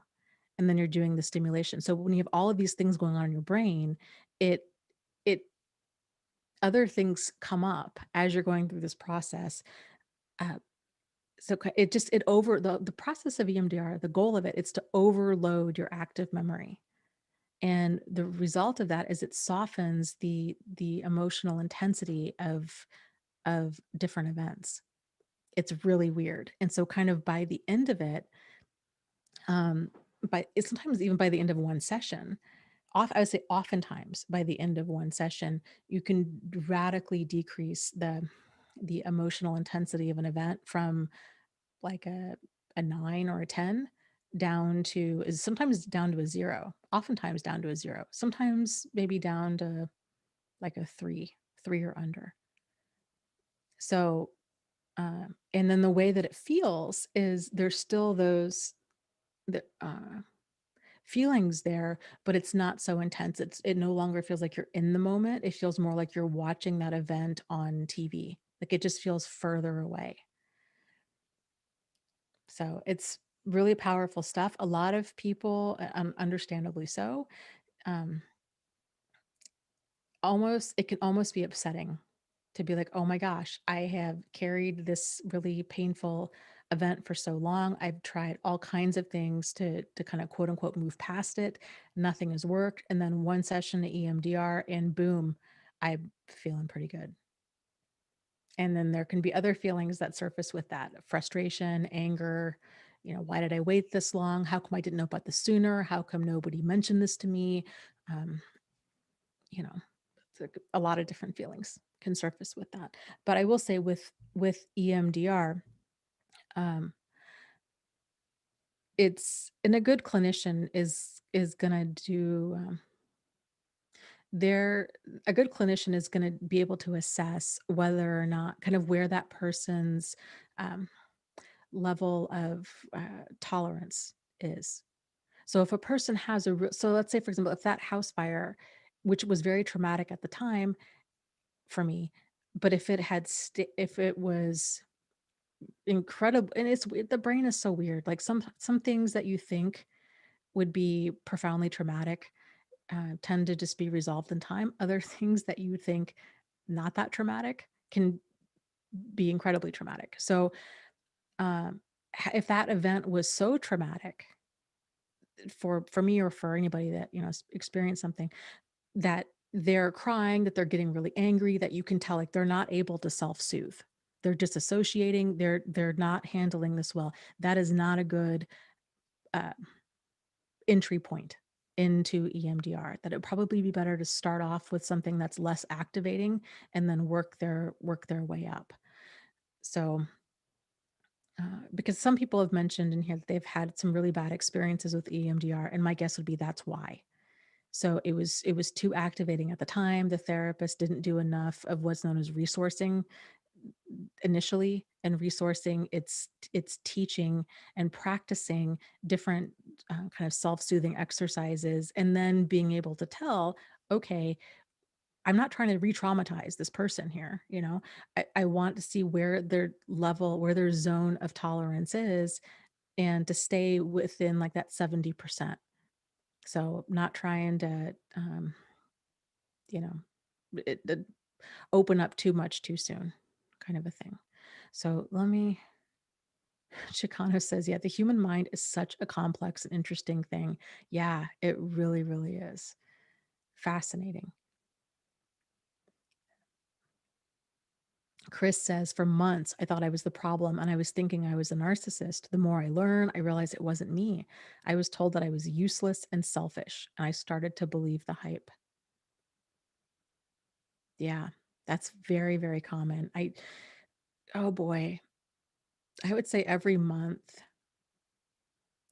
I get dozens of people in here all the time that'll email me or that'll come into the live streams, and they're so brave. I have to say that first of all, they're so brave, but they'll make a comment like exactly that, like, Dana, I am so scared, or I'm so ashamed.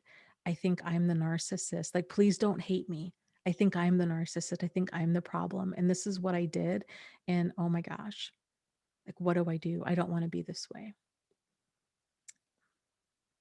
So, uh, yeah, there's a lot there can be, there's a lot to unpack with all of this kind of stuff. But at the end of the day, if a person is sincerely, acknowledges, gosh, you know what? This is the way I've been handling things for a very long time, and this is a problem, and I don't want to handle things like this anymore. Um, and they're sincerely motivated to change, and they're coming up with a plan that's going to um, that the plan is going to take over, I guess, when the motivation wanes, because the motivation does wane, I think, as we all have experienced with any type of goal that we've set. Motivation, willpower, doesn't last forever. So we have to come up with a plan that can kind of take over and help us when we're not feeling motivated to continue to carry on. So that's, I guess, what I would let anybody know. If there's things in your personality that you're like, gosh, I really don't like that I do certain things a certain way. If you're motivated to look at it and to do you're motivated to change, you're willing to come up with a plan, you're willing to take the time to do the hard work of just introspection and continually examining, like, what's working, what's not, why, kind of, where did I pick this up from, and what do I want to replace this behavior with, then I fully believe that a person can change that. The added challenge with people um, who have just so much persistently problematic behavior that it's kind of not just one thing, or not even just a handful of things. It's like across the board, where it's persistent, like they're persistently defensive. They do not handle criticism, constructive or otherwise, well at all. They're not team players. They're just disagreeable. They're destructive. They're aggressive, or they're passive aggressive. They don't take feedback. They don't listen. They don't work as a team. They just, that kind of stuff. It's, even if a person did see, okay, yeah, I've got this, I realize that boy, I'm a really terrible listener. I interrupt a lot, for example. Okay, well, even if they're really highly motivated to work on it, even if they change that one thing, then there might still be another dozen, 2 dozen, 10 dozen behaviors that they have. Like, oftentimes it's not just that one thing, especially when we're talking about personality disorders. It's kind of this pervasive and persistent pattern of problematic behavior. It's a lot of P's. Like a tongue twister. Ah,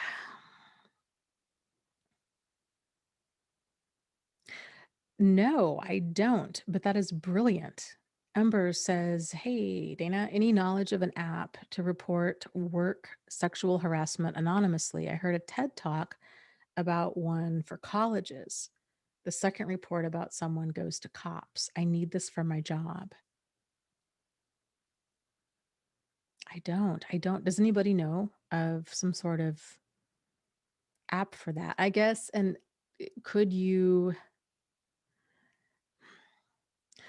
write up uh, kind of generalized, if you're not comfortable talking directly to HR or to your manager or whoever, um, typing up some sort of like generalized and anonymous report, and just saying, I think this is kind of what's going on with this person, and I'm not comfortable coming forward, you know, but could we possibly have, I don't know, some sort of office training in this area, or could you make an announcement at the next meeting that certain behavior is not okay, or something like that, so it can be addressed um, you know, in a way that you feel is safer.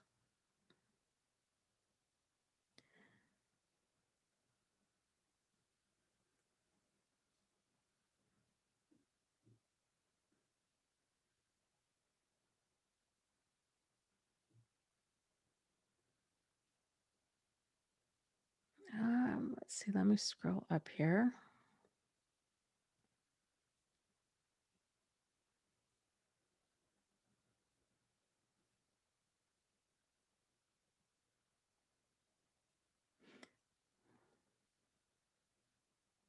Sure. Huffle Mom says, "Hey, Dana, okay, I've been trying to do some inner child work because I've held on to a lot of self blame for the majority of my life. I need some suggestions to help her let that go." Help. Yes. So one of my most favorite uh, inner child exercises is, um, if there's this like specific event, and I would encourage you to get as specific as possible if you can, where um, and even if you're like, nah, I don't know if that's like the touchstone, like that's if that's not like the start of the events, but if it's just a event, that's fine. Some sort of event where those feelings started of self blame.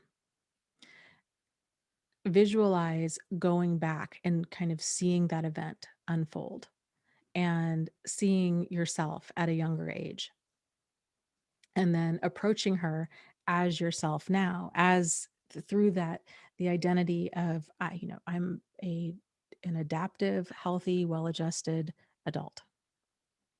And so you're approaching this this moment in time with this wounded younger version of yourself, and maybe asking her at the time, or kind of thinking through it before you do this, what what did you need in that moment? Or yeah, I think that's probably a good way to do it. What did you need in that moment? So oftentimes when we're taking on inappropriate blame, we're making kind of that level of hyper accountability. Oh, it's my fault. It's my fault that my parents got a divorce, or it's my fault that that teacher kicked the tote tray across the room. That kind of thing. Going up to that inner child, your younger self, and thinking, okay, what did I need at that time? And so maybe it would be, I needed somebody to tell me what was, it's like with your parents divorcing. I needed somebody to tell me what was going on, and to give me a hug, and to let me know that it wasn't my fault and it wasn't my responsibility, and that I didn't need to try to fix things for them, that I just needed to be a kid. And I needed stability, I needed a hug. I just needed to be told that I was good enough just the way I was. So identifying that, and then responding to that wounded younger self with that um, adaptive adult message, that adaptive adult side of um, replacing that that kind of that woundedness, that limited belief that we picked up at that time, with something more adaptive.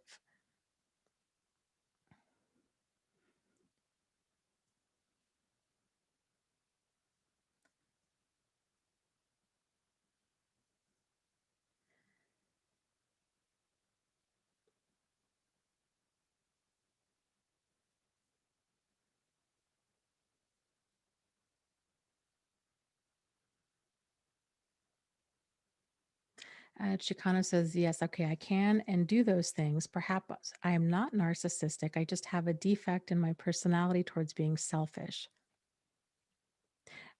Here's the thing, I wouldn't even look at it necessarily as a defect in your personality. Selfishness mm, a lot of the time, tends to be more of a defense, because being open or being team oriented can make us feel vulnerable. Like, so there's some sort of degree of comfort in kind of being a lone wolf, right? Sort of like, okay, yeah, all about me, my way. I don't want to compromise. It's just because then we're setting the pace, and then we're also creating our environment where it always works for us because it's all about us. Well, the result is that can lead to a very lonely life. So, but being more team oriented, of kind of especially after stuff like this, where we're learning boundaries, we're learning assertiveness, we're learning all kinds of new skills, it can feel very overwhelming, and the whole world can feel very unsafe, and we can feel grossly unprepared for it. So you know it can be very difficult to um, to kind of want to interact with others. And I think a lot of survivors, it's not even necessarily coming from a place of selfishness. It's more of coming from a place of, I just want to be alone. I just want to isolate. I don't want to get too close to anybody. I don't want to be hurt again. Either I don't want to get close to somebody and have them hurt me, whether that person is a friend or, you know, a significant other. So kind of figuring out, okay, well, what is driving this? And really any imbalance is worth looking at in our life. It can be very painful, but I think also realizing all of our behavior is there. Everything that we do is designed to meet some sort of need. However, oftentimes that need that we're trying to meet, we're not consciously aware that that's what we're trying to do. And so this is where a lot of kind of maladaptive ways of, I say, quote unquote, maladaptive ways of coping. We all cope the best way we can with the ways that we know how. So for some people, it might be through, I don't know, compulsively exercising, which can be a problem. For other people, it might be they might end up developing an eating disorder, either to self-soothe or to feel more in control, or a little bit of both. Um, there's lots of different ways that we handle uncomfortable feelings. And I would say probably the vast majority of the time, it's tends to not be good because this stuff's not taught, because adaptive ways of coping really isn't taught to the level that it needs to be. So I think kind of giving yourself some compassion and grace and realizing, you know what, I did the absolute best that I could at the time with the information that I had. And now that I know different, I'm going to start doing different. And yeah, yeah. So, okay, let me scroll up here.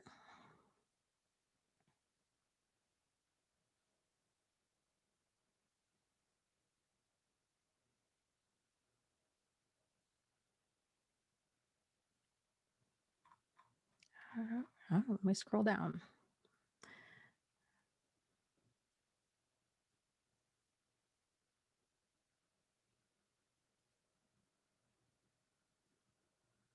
Yeah. Yeah. Okay. Yes and no. Let's unpack that statement a little bit, Kevin, because I'll tell you, in my own life, uh, it's amazing all the different ways people can kind of, um, misconstrue something or take it to a problematic level. Uh, this is one of them. So the statement he made is, I think we can all get into the state of victim mentality, sometimes by choice and other times by force. But I like the saying, once I took responsibility for everything in my life, I gained the power to change anything in my life. And I will just tell you from personal experience, that was like my life philosophy. And the problem was, how I was really doing that was problematic, because I had this level of hyper accountability of, please make everything my fault, because if I can have accountability over something, then I have that ability to change it. And with that level of hyper accountability came like uh all kinds of imbalanced relationships, and um kind of skewed ways of viewing things, of handling things, um, inappropriate, inappropriate blame, inappropriate guilt, inappropriate levels of um, feeling like, okay, like I needed to be the one to make everything work all of the time, basically. And that was very eye-opening. Pete Walker in his book, what is it, the Tao of Fully Feeling, he talks about uh, the importance of assigning appropriate accountability. And I absolutely love that because I think that's a really big part to healing, realizing that um, we're not accountable for everything. So like if a child grows up in an abusive home and feeling responsible, feeling like they caused the abuse or that they should have somehow been better. Like, well, if I just did my homework, like my parents wanted me to, then they wouldn't have hit me or they wouldn't have this or that, or they wouldn't have yelled at me or this wouldn't have happened. That's an inappropriate level of accountability. So an appropriate, a more balanced perspective with that, where a healthy level of accountability would be realizing that, you know what, I can see as a kid where, uh, I did some stuff that was really probably very infuriating. I was a kid because you're a kid. Your job is to push boundaries. Kids don't know. So realizing, you know what, I handled this situation like probably, like a kid would. And however, with that said, it was not okay for my parents to react to me in the way that they did. It was not okay for them to like lock me in a closet or yell at me or berate me or treat me like in a condescending, belittling, shaming way or become physically abusive in any way, shape, or form. Like I'm going to let go of feeling like that I somehow deserved it, and had I been able to sit still and actually do my homework like they asked, that things would have been different because that's not our behavior to own, that's theirs. It's the job of being an adult is you've got to be able to handle that frustration and anger appropriately and realize that these things they fall within boundaries. And as adults, we kind of inherently know this, right? So, um, unfortunately, though, I think for a lot of people, their home life is a free for all, that they might not, uh, on some level, know this, but they realize, okay, that behavior is not appropriate at work. Like you can't just have a meltdown and throw stuff or belittle people and expect to keep a job. So it's not okay. So I will say a spin on that, I think would be, once I took responsibility for everything that I was responsible for, or responsible for my healing from things I wasn't responsible for, then I gained the power to change anything in my life. And that kind of just goes back to knowing what do we have control over? What do we not have control over? Because there's just certain things that we don't have control over. Um, but we can we can be in control at all times of our perception of events of other people. We can be in control um, of our responses. That's difficult. That's very difficult, but we do have that ability.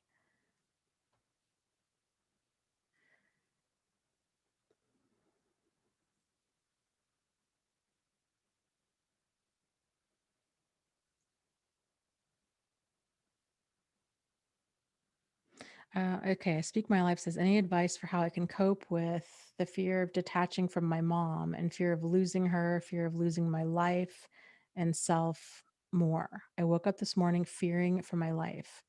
I noticed that I just don't want to let go. Well, it sounds okay. So it sounds like there's a lot of fear there.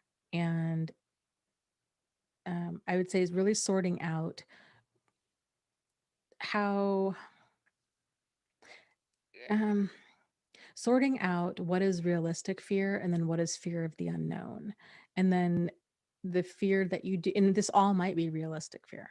So if it's all realistic fear, um, thinking, okay, if I end up moving out and I, tell my mom I can't handle this anymore and blah, blah, blah. And, if she ends up cutting off our relationship and she never wants to talk to me again, then playing that through. Okay, how would you handle that? Okay, then what? And because a lot of times it's the fear of that is just it's overwhelming to where it feels like no, life just stops, like life just stops at that, there's nothing past that. But the reality is that there absolutely can be life past that event. It's going to but it's going to be you navigating what your life looks like after that event. So, okay, you set some boundaries with your mom, you let's say that, and that involves moving out. Um, she doesn't handle it well. She It's going to result in losing a relationship with her. Then, okay, so then you don't have this relationship with your mom, which, and then I guess I would also encourage you to think about, like, well, how much of a relationship do you really have now? And because it sounds like the relationship you have now is really based around abuse. And so then I know for some people that can be better than nothing, but I guess it just depends on kind of which side are you standing on, because I think, for a lot of people on the other side, it's like, no, those relationships, I know it might seem at the time like it's better than nothing, but really it's less than nothing. Like it's a net negative in your life kind of a thing. Um, so okay, if that relationship were to end, then who would you still have in your life? Like, who are the supportive people in your life? And if the answer is, well, then no, well, nobody, then maybe that's something that you can start working on now, is cultivating more of a support system with siblings, relatives, um, friends, finding some support groups. Um, Hopefully when COVID stuff gets more under control, in-person support groups, so you're connecting with other people. You're getting other nourishing relationships in your life. And so when you start getting more nourishing relationships, yes, the pain of the old ones that are no longer there, it still hurts, but it no longer feels like it's the end of the world, that you're going to be all alone, um, in the world, kind of a thing. So as far as like fear of losing yourself, fear of losing your life, I don't know why you feel like that. You'll have to kind of explain that more. If you're Yeah, I don't know if you mean that literally or more like metaphorically. If you feel like literally that your life is in danger, then I would encourage you to contact your local domestic violence shelter and come up with some sort of safety plan and consider leaving a lot sooner than later. Um, and fear of losing yourself more.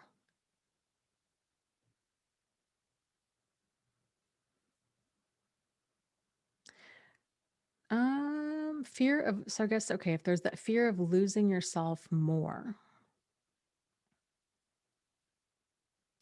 Well, okay, so then kind of combating that or rolling with that. Maybe that sounds yeah, I like that better than combating it. So kind of rolling with that fear, that concern of, okay, I'm really concerned I'm going to lose more of myself. Then asking the question of, okay, well, how can I get more grounded in myself? Or what are some things that I do know about myself? One of the things that you can do is you can start writing a list down of, uh, on once like a column, 2 column list, or, however you want to do it, where you start writing down things that are your favorite, and then things that you absolutely dislike immensely. So kind of getting in tune with, okay, yeah, you do have a sense of self. So writing some of this stuff down so you can read through it. So if you're feeling like, I don't know who I am, you can go back and look at this piece of paper and you're like, okay, you know what? I there's a lot of things I do know about myself. Like, I know there's certain things about like these wants and these needs and these kind of like to haves, right? Like kind of these goals, or uh, yeah, wants, needs, thoughts, feelings, opinions, you know, kind of yeah, just getting clear, doing some Googling some self-awareness questions, answering those can be a really great start. And if you don't have answers to some questions, and realize, okay, then yeah, I need to spend some time in self-examination to think about, what do I really think about this topic? What are my thoughts about this?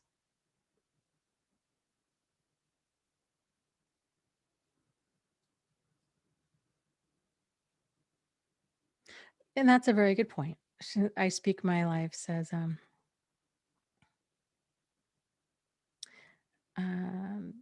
if this relationship were to end, I would die, but then I would survive. LOL. Yeah. And in one sense, it would be kind of this metaphorical death, right? It's like kind of this death of a relationship. And no matter how wanted or needed that might be, it's still a loss. And loss and grief go hand in hand. So there still is that grieving process that you would go through, which is completely normal and natural and painful, but it's part of it.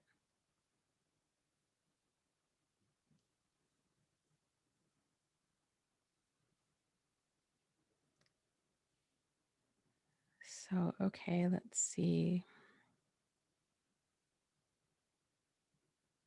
Let me scroll up here. Okay, Kevin was saying, I think in terms of kind of getting to know himself more, he says, I need to learn more about codependency and people pleasing and probably self esteem and not needing validation from others. Yep, those are all really meaty topics that are worth diving into and exploring, and absolutely game changing topics as well.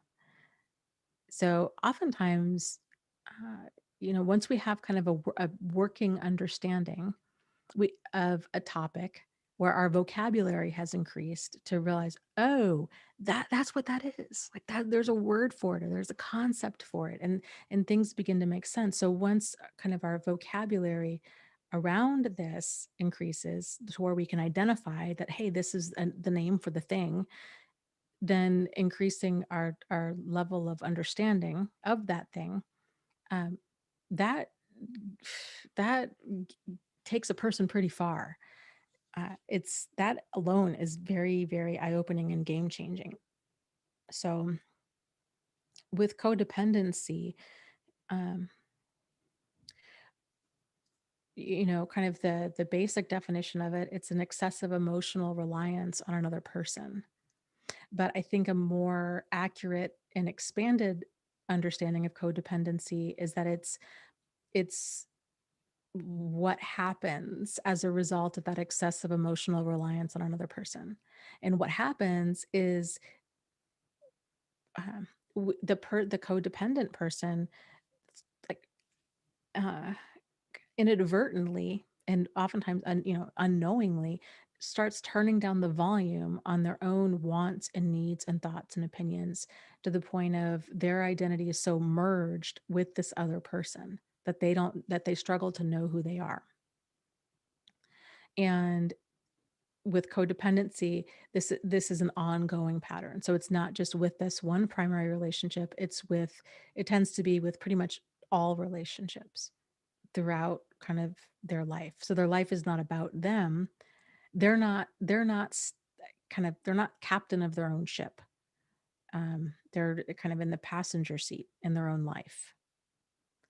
And that's a problem, because if we're letting somebody else drive the car, then you're kind of you're not setting the pace, you're not in control. They're going to go wherever they want to go, and you're just along for the ride. And I think probably the vast majority of the time, where you end up is not where you want to be. So, um, so yeah, people that struggle with codependency, there's this whole myriad of ways that they go about, kind of erasing themselves, doing whatever it takes, ingratiating behavior, people pleasing behavior, passive communication, in order, and not even in order to fit in, it's in order to avoid being rejected.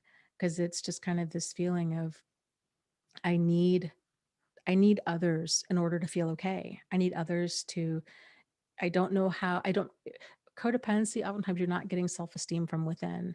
So you're not getting validation from within. You're not getting a lot of things from within. So you're looking to others to tell me if this is a good decision or a bad decision. What do you think about this? Or, please compliment me. Tell me everything that I'm doing that's good, because I don't know, because I'm so out of touch uh, with my strengths. If anything, all I see are my weaknesses. So there's this kind of level of erosion of self that tends to go hand in hand with codependency. This is different than dependency. So I don't know, for those of you that have, I don't know if it's ever come up, I don't know if it has, but just a kind of FYI, codependency, interestingly enough, it's not in the DSM, which is the kind of the Bible for clinicians in terms of mental disorders, or that's such a harsh way of saying it, isn't it? Um, kind of personality and challenges, person, just yeah. I don't like the word like disorders. That just sounds, it sounds so limiting and hopeless. It's just a heavy way to say that, because it's, a lot of them are not limiting and hopeless. It's, anyways, but codependency isn't in the DSM, but dependency is. So dependent personality disorder is. And the difference is, with when a person is more is dependent, they know their wants and needs, but they're looking to other people to meet those wants and needs for them. Whereas with codependent people, they tend to not know that. They're looking to other people to define them. They struggle with defining themselves. So the codependent person, so here's the difference. Like a person with codependency might say something along the lines of, I really want to go to art school. What do you think of that? And if the other person says, no, come on, don't waste your money on art school. You're never gonna be able to support yourself on that. Codependent person's like, okay, you're probably right. I guess I won't go to art school. So other people are making their decisions for them. Or the other person says, you know what? How about instead you go to, I don't know, nursing school or something totally different, restaurant management. I think that would be really good for you. And then the person's like, oh, okay, well, I guess if you think that I would be good at restaurant management, then that's what I should do. And then they go down that path.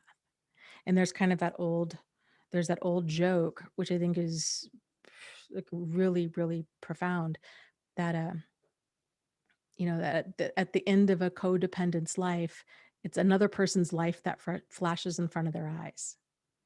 And that's so true. And so what that other person's life looks like, it's everybody else's input on them. It's the, oh, okay, I was, married to a person I didn't want to be married to. I married to this person because I felt obligated to, or because they asked, I didn't want to hurt their feelings. Or I had, um, lived in a town that I didn't like, had worked as a restaurant manager or whatever, and didn't like that career. That wasn't me. And had friends that I felt obligated to be friends with because I'd known them since childhood. And, um, was involved. I played cards on the weekends with my brother-in-law, but I don't even like playing cards. And so their whole life they're not even in it. They're just in the passenger seat, versus a person who is dependent would maybe say something like, um, oh yeah, I really want to go to art school. And somebody else says, oh yeah, oh gosh, you should really consider, I don't know, hotel management or whatever, because you're never going to make any money as an artist. And the person's like, yeah, I know it's kind of iffy, but I really think I want to go to art school. I just don't know how I'm going to do it. Do you think that you could pay for it for me? Or do you think I could borrow your car so I can go, or can I move in with you so I can go to school? Or it's this over reliance on another person that exceeds their kind of age, like age limit. So what happens is you have um, a lot of people that are well into their adult years who kind of look to other people to take care of them, because either they don't know how to take care of themselves, or they're terrified to take care of themselves. Or oftentimes too, you have a kind of a controlling person who's, and this is known as enabling, really, but it's enabling and an enmeshment, where you've got this more kind of assertive personality who's like, okay, yeah, you know what, I'm going to make everything okay for you. And so the dependent person is like, oh, this is so wonderful. This person's going to take care of me. And then the controlling person is like, oh, this is so wonderful. I have somebody to take care of. So, yeah. Yeah. Okay. Um, Let me scroll down.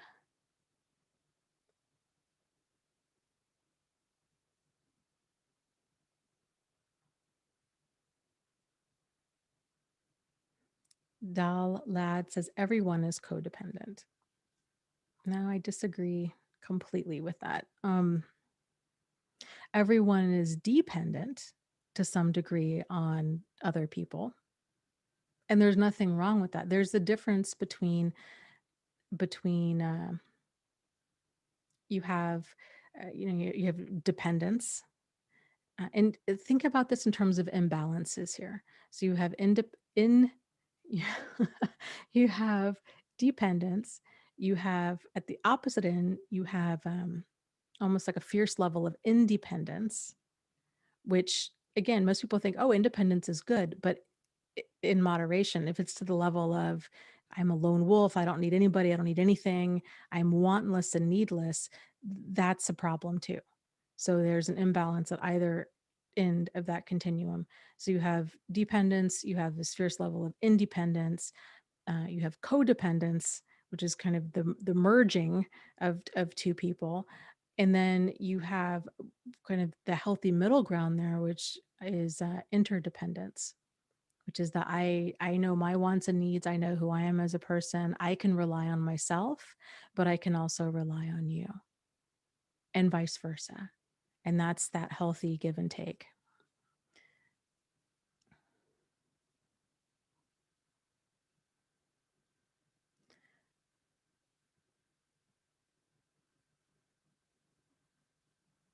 So, okay, let me scroll up here.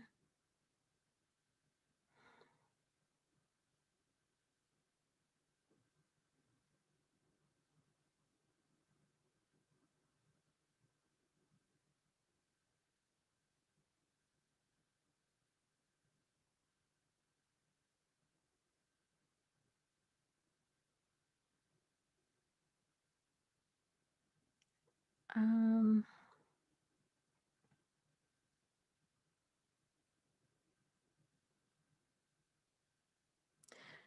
I speak my truth says, the void of wanting a mother because I never had a mother. My mom isn't able to be a mother because she's not physically, mentally, or emotionally safe for me. The void also is about not being good enough. It's all my fault, and the feeling I need her to survive. That's the addiction. So, again, with that feeling of I need her to survive, kind of parsing out, okay, how how much of this is grounded in reality and how much of this is more of a feeling. So, for example, grounded in reality, I mean, if you um, are you able to be self-sufficient? Do you have a job? Do you have uh, access to some transportation, or um, some way of kind of making money or supporting yourself? uh, if that's the case, then um,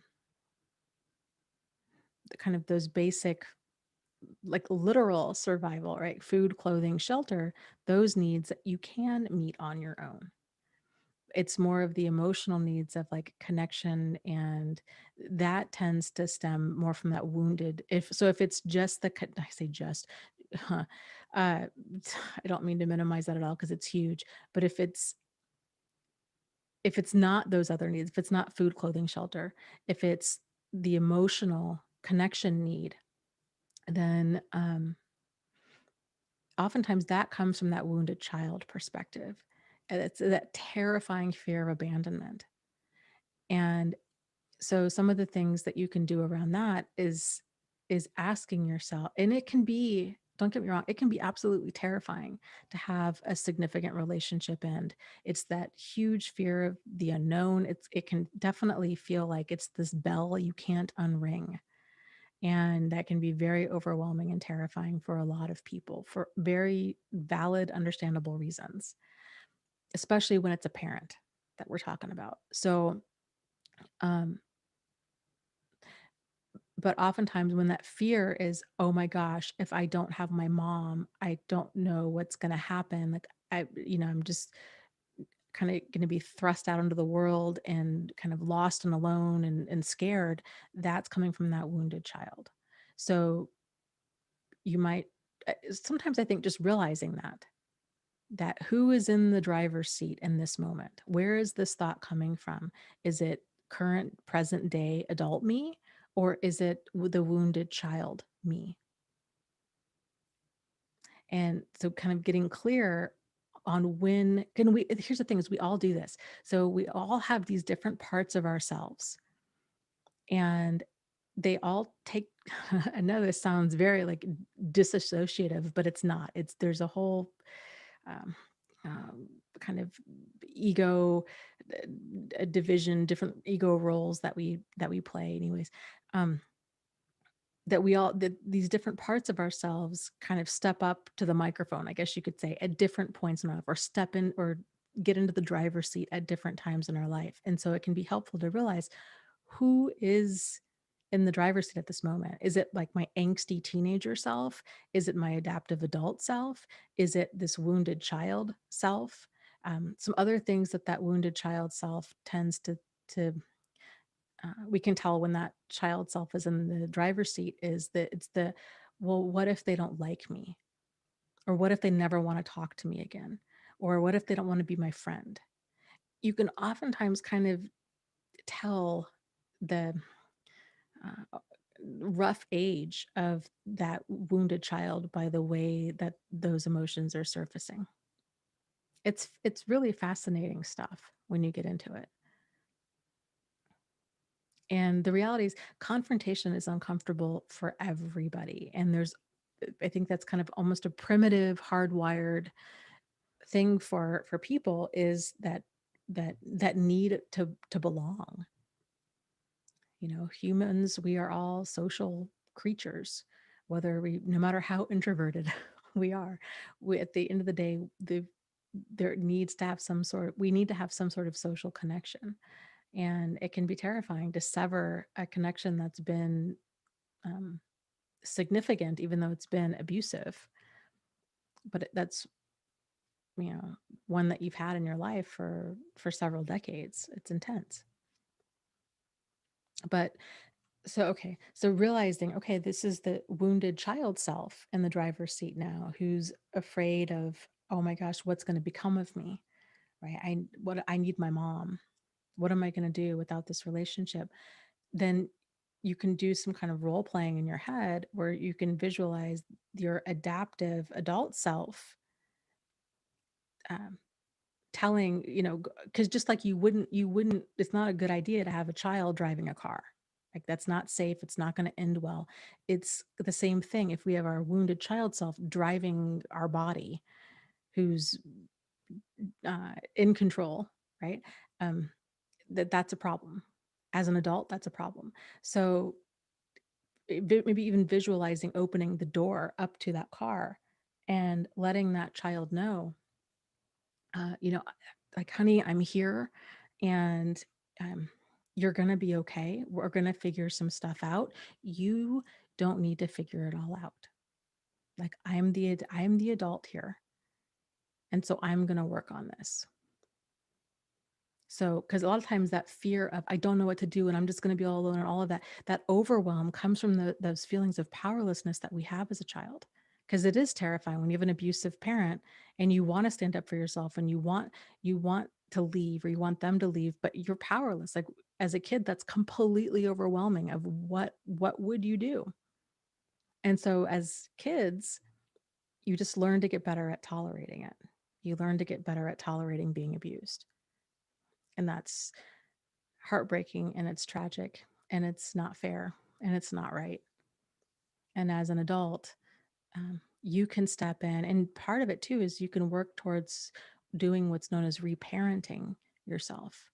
And so that's kind of this where it is, it's that adaptive adult self is giving, we're taking care of ourselves in the way that we wish we would have been taken care of and the way that we need to be taken care of now. So our expectations are appropriate and reasonable for ourselves. We're allowing ourselves compassion and grace. We're giving ourselves care. Um, we're being that loving, tender parent uh, that we never had. But you can be that to yourself now, and that's really powerful.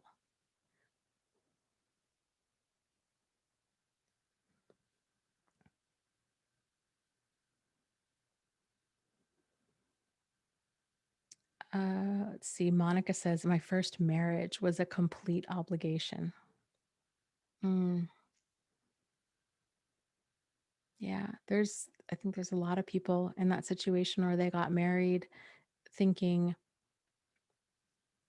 uh, I should do this. I should do this. Like, this makes sense. Um, or they're kind of getting pressured by other people. Uh, they're they're very out of tune with their own wants and needs. They don't know how to decide for themselves, and they're do again, like, people do the best they can at the time with the the level of insight and the skills that they have. And um, yeah, and unfortunately, a lot of people that are that struggle with codependency, they, like we are talking about earlier, they have a really hard time being alone. And so they tend to go from relationship to relationship to relationship. And when they're single, they're focused on getting into another relationship. Like, it's this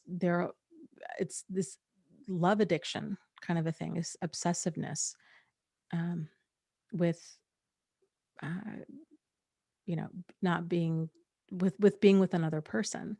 But when there's that level of, like, frantic need of, uh, to be with another person, like, I want to feel loved, I want to be in a relationship, I need this, and da, da, da, da. Oftentimes whenever any of us are operating from a mindset of scarcity, of an anxiety of, like, I needed this yesterday and tomorrow is going to be too late, kind of a thing, then we're not making good decisions because we're in a mad scramble. And so this is yet another reason, unfortunately, that why a lot of people that struggle with codependency tend to go from abusive relationship to abusive relationship, um, to abusive relationship to abusive relationship, or at a minimum, their relationships are a complete crapshoot. Some of them might be good, some of them might be really awful, um, because they don't know. Uh, they're letting other people dictate the pace of the relationship, and they're hoping that the other person's going to treat them right or treat them well. But the problem is, if we don't know, if we're so out of tune with our wants and needs and thoughts and feelings, we're not going to know where our boundaries are. We're not going to know when our boundaries have been crossed, and we're not going to know how to assert ourselves when that happens. And that, again, that's a problem, because other people, they don't know where our boundaries are until we make them known. Now, granted, they should know, the basics of adult behavior. You don't scream, you don't yell, you don't hit, you don't spit, you don't kick, all that stuff. But the smaller, um, kind of more like, yeah, like innocuous boundaries, they're not going to know unless we make that known. But if a person doesn't know where their boundaries are, then how on earth can they possibly assert them? And they can't. And so then the person, um, with codependency tends to continually feel victimized, and often is victimized. And because they're easily pressured into things, and again, it's tragic and it's heartbreaking, and these situations can go real south real fast. And the way out is truly in getting to know yourself and tuning into some of the signals of when your boundaries are crossed. So some of the more, um, really our emotions in many ways are a really fantastic guide for this. So if you're feeling uncomfortable emotions, frustrated, scared, resentful, uh, angry, full of rage, fearful, uh, confused, perpetually confused, mental anguish, you're so then those are kind of these feelings, right? Anguish, discomfort, like on that side of the spectrum, starting with confusion and then all the ending with rage and then everything in between. Those tend to be really great signs that you're having boundaries crossed. It can be difficult. It can be challenging. It can be challenging to actually acknowledge that, especially if we are only thinking about boundaries in terms of like big boundaries, not like little boundaries of, um, oh, this person wanted to sit down with me and meet with me with my lawyer or something.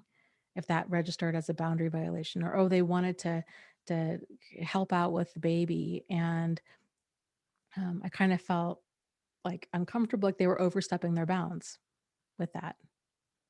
It can be very confusing, especially like with more of those boundaries that you're like, gosh, I know this person's well intended, and I appreciate their offer and all of this, but I still feel like it's kind of overstepping.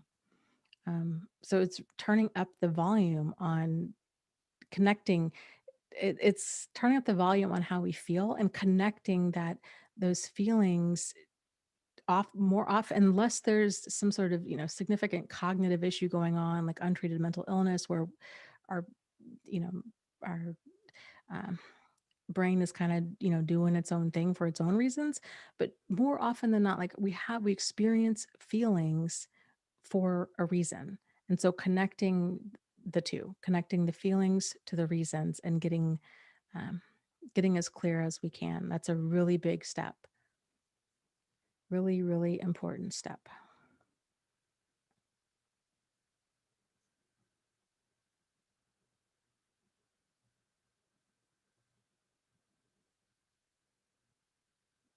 Okay, well, that's a good example of a limiting belief, Fatima. She says, I always say, oh, I can't lash out. I can't be angry at someone. I don't want to be a narcissist. So the limiting belief in that is, if I lash out at somebody, then I'm a narcissist. And a more modified understanding of that, well, I think there's a couple, realizing um, that lashing out is problematic, but that lashing out doesn't, well, lashing out is aggressive, but we don't need to lash out in order to be assertive. So it can feel like that. A lot of people that are used to being, that are more on the passive side of the spectrum, if you've had a problematic person in your life for a long time, then what tends to happen is you put up with it, but you become more tolerant to being abused until that one day where it just raw, like it all comes out, right? And you lash out. And that kind of behavior can be very confused with setting a boundary. Oh, yeah, I let them have it. I let them know. Boy, did I sure set them straight. Okay, well, yeah, you set a boundary, but it was aggressive. You set it very aggressively. And um, again, these things take time. You probably heard me talk about this before, but it's like finding your sea legs.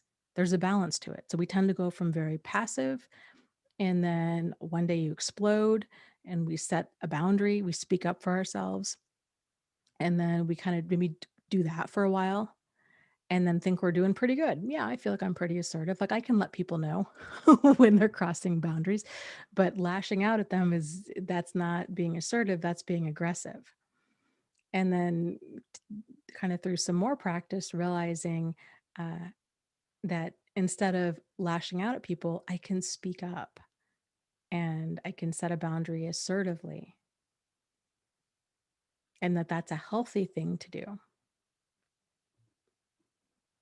So yeah, kind of rewiring some of those thoughts I think is going to be worth the time and energy to do that. Because it's okay to be angry at somebody. I mean, you feel how you feel, right? But it's a problem if we're lashing out at them. So you can be angry with them, take some time to go cool down, which I would highly recommend, and then um, somehow go back in a way where you feel like you're going to be able to keep your cool and then assert your boundary. Like, this is not okay with me, or this isn't working for me, or um, I feel like we need to do something different, or I'm not feeling heard, or I'm not feeling respected, or, um, I felt like that was really rude. I don't like to be talked to that way, whatever it might be. But then realize too, there's just, there can just be a lot to untangle here. So with that too, is you don't need to stand there and argue and argue your boundary, or argue the point, or defend yourself. So if they don't take it well and they want to argue it, realize like, okay, you know what? You can get up and leave, and you can say, you know what? This conversation, I just don't feel like this conversation is going anywhere. I think we need to take a time out because I'm getting so upset that um, I just, um, this is not the way that I want to have this conversation. It's just not going to end constructively. And then you decide that. You set the pace. You don't wait for them to agree with you about that. You say, I think we need to take a break and have this conversation maybe later or tomorrow or whenever. And then you leave. You go for a walk. You go for, you hang up the phone. You leave the room, you do whatever it is. And if they kind of come after you and they're like, no, I want us to talk about this now. What, we're only going to talk about what you want to talk about? Is that how that's going to go? And they're going to try to bait you back in to that argument. You hold your ground. You know what? Really, like, we are both obviously very heated, and this isn't going to get resolved today. It's not going to get resolved when we're this upset. So for real, like, let's pick this up again tomorrow or this weekend or whatever. And then again, if they come back at you, I'm not heated. I don't even know what you're talking about. I'm totally fine. I'm totally cool. I'm the one that wants to resolve things. I mean, you're the one that's so difficult. I can't believe that. Not gonna get baited back in. This is not good for me. Like, my frustration level is here. We need to be done for today. That's it. So, and I would encourage you to not even let it go to that level, but just anticipate that they're going to keep, if they don't want to, if they don't want to respect your boundary and they keep pushing it, expect them to keep pushing it, and then just keep restating like, okay, no, I need to go. And then you go.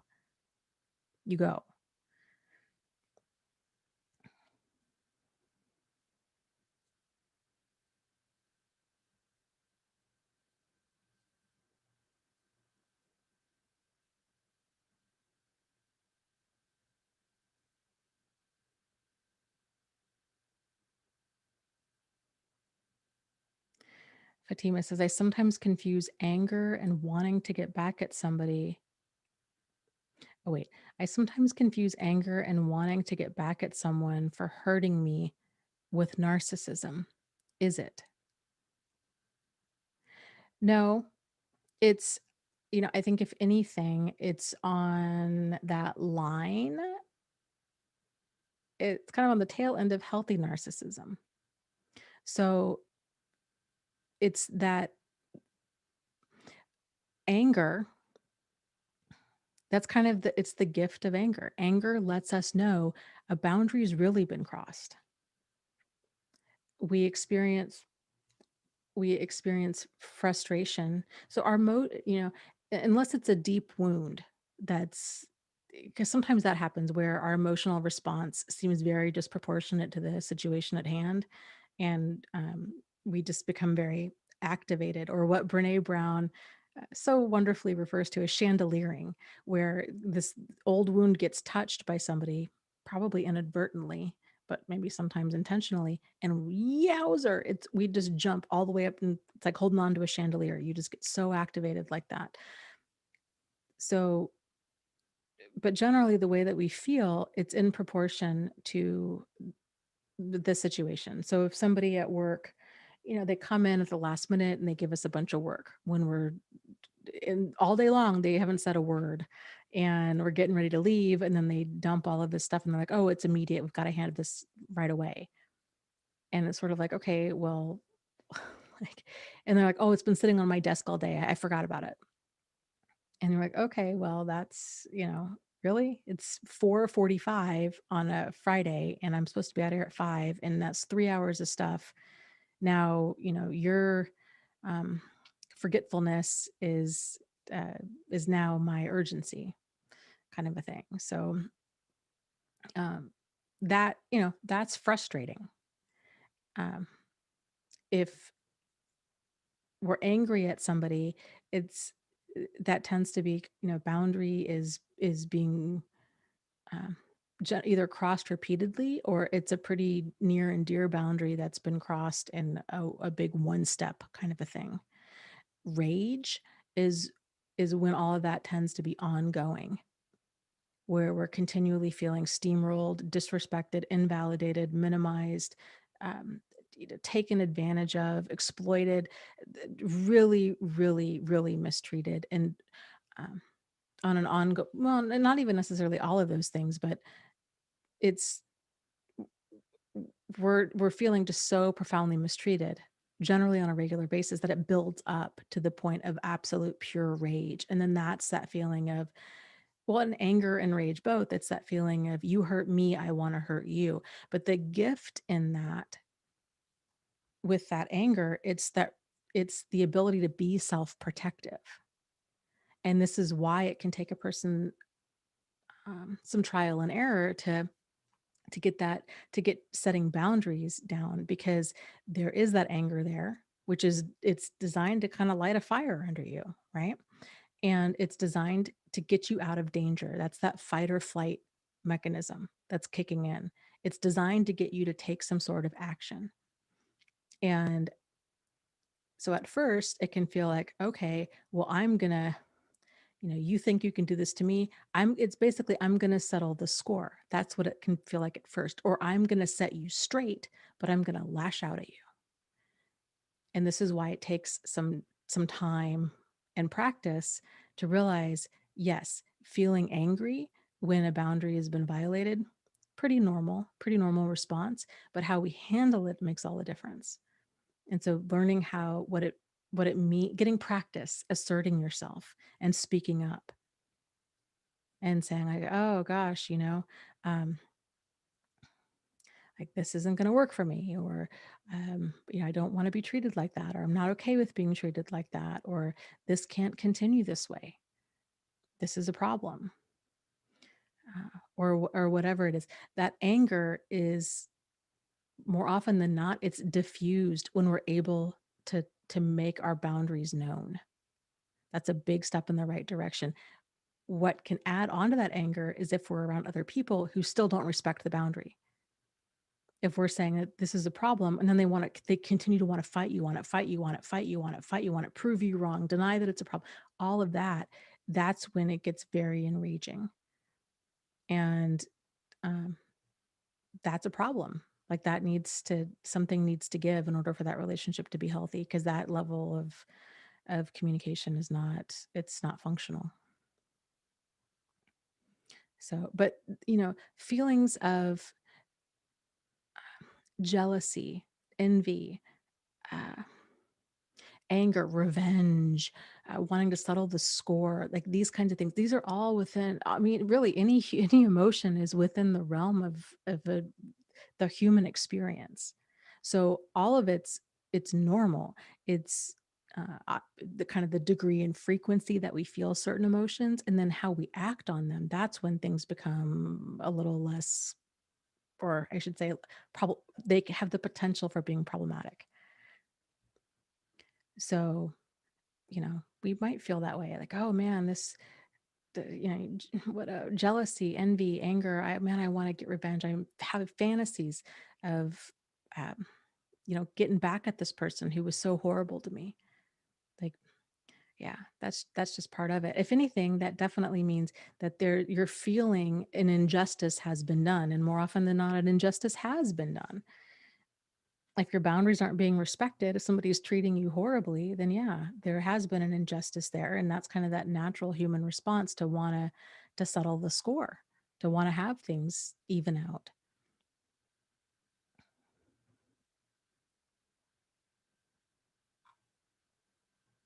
I think it would help too, Fatima, and for a lot of people out there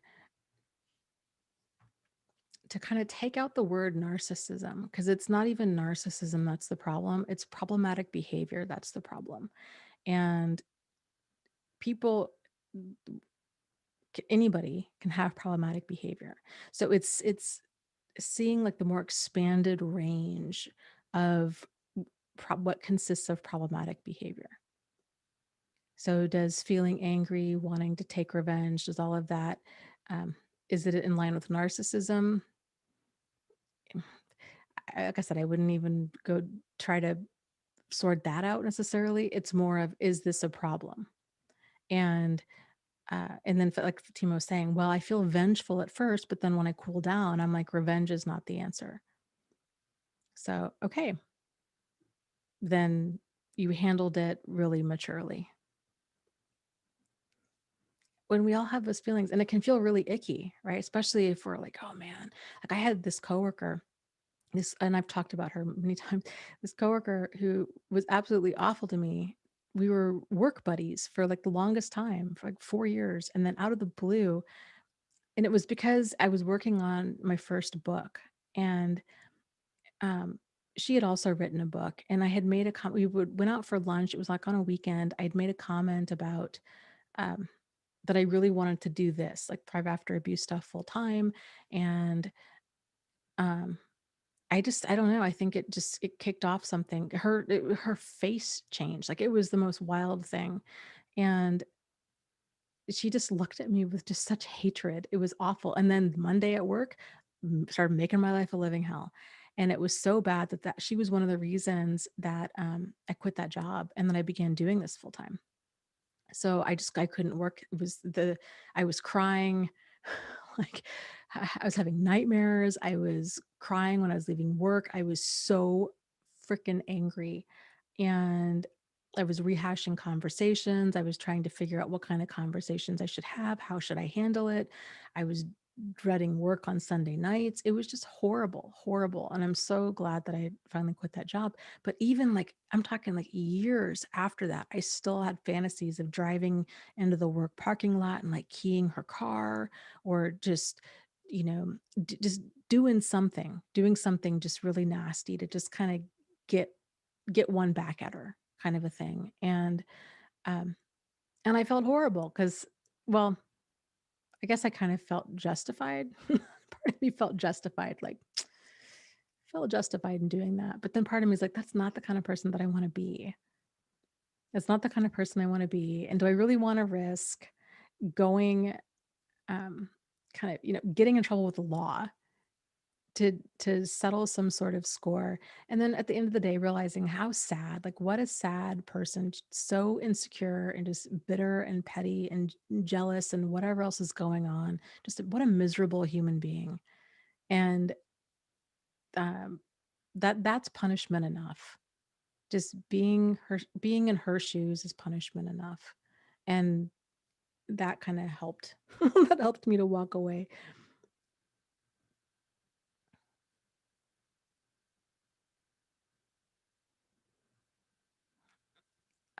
One of the things I said, kept telling myself, well, with my relationship with one of my exes, when I was experiencing rage, which I'd never experienced rage before, and it was terrifying. I didn't know what to do with it.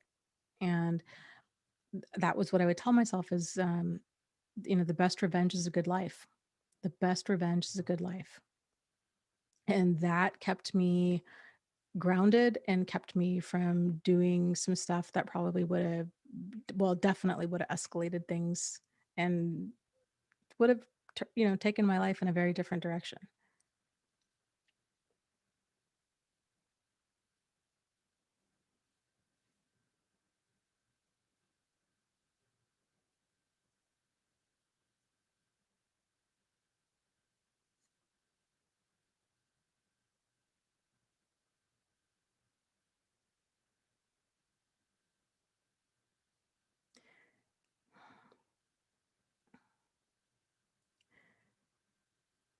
So, Monica, Monica, I'm going to copy your question and we're going to pick up on that next time.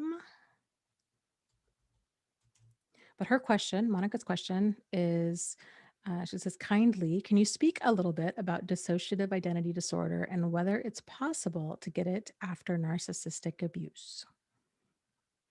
So, let me do a little bit of a digging. I have my own thoughts about it. Um, a lot has kind of been shuffled around from like a more clinical standpoint.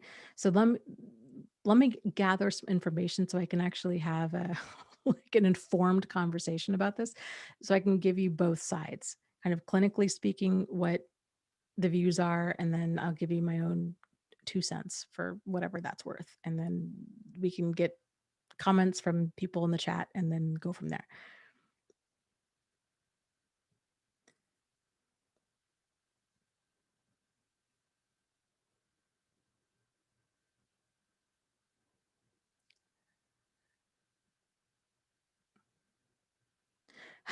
Jennifer says, what did she say after her face changed? How can somebody be so vicious after being a friend? I'm so sorry that happened. She she looked at me. I was talking about my book. And again, like we were out having lunch and she just looks at me with this look of like just disgust, like, ugh, kind of a thing.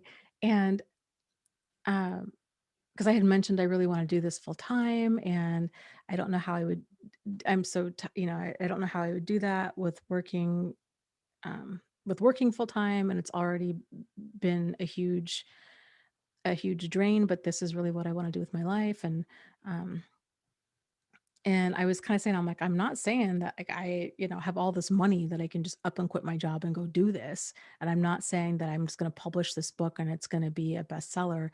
So I guess I was trying to kind of, my initial response was did I come across like all hoity-toity or all um I don't know, like arrogant or something? I just was very confused. And then we kind of ended lunch. It was like tense, but kind of polite. Like, okay, well, I'll see you Monday. Like, okay. And then it was so crazy. I called another friend of mine when I got in my car and I was like, I just had the most wild experience. And I've never had that happen before where somebody's face, their expression on their face just went from being pleasant to just so full of just contempt and disgust. And so this other friend didn't know her. Um, and so as I was talking to her, I'm like, I just was so blown back by that. And I'm like, oh man, I really hope this doesn't, that whatever happened, that it's gonna fizzle out. But no, okay, it was full force come Monday, and it was absolutely awful. Nothing. It was chronic fault finding. It was making stuff up, saying that certain things had happened when they hadn't. It was just malicious, just freaking evil, just evil. Watching me kind of twist in the wind. I had mentioned in the live stream yesterday with Angie uh, that so like a week after that, maybe a week or two after, yeah, probably a week after that situation, after everything changed, after that lunch meeting, it was her birthday. And so, and again, she was a work friend. We all, would do stuff for each other and whatnot. And so I kind of went overboard, which now I realize is very kind of this ingratiating behavior, right? And so uh, I got her like all this like chocolate and stuff that I knew she'd like. And she just was just, God, she just was such a, so then she takes the chocolate that I gave her and puts her like on the community table. And she's like, "Well, I hope you don't mind." And it was expensive. Okay, it's not like M&Ms. It was expensive stuff. And she always kept chocolate in her office because she'd eat it every single day. And she's like, "Well, it was just too rich. It just was, I just thought I could share it with other people."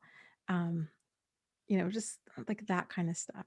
So I don't, it just went on and on. We used to walk out to our cars together after work. And then, um, she would just like, it just was so awful. It was so awful, but it felt so good to walk in and say, because when I finally realized I have to, I can't do this.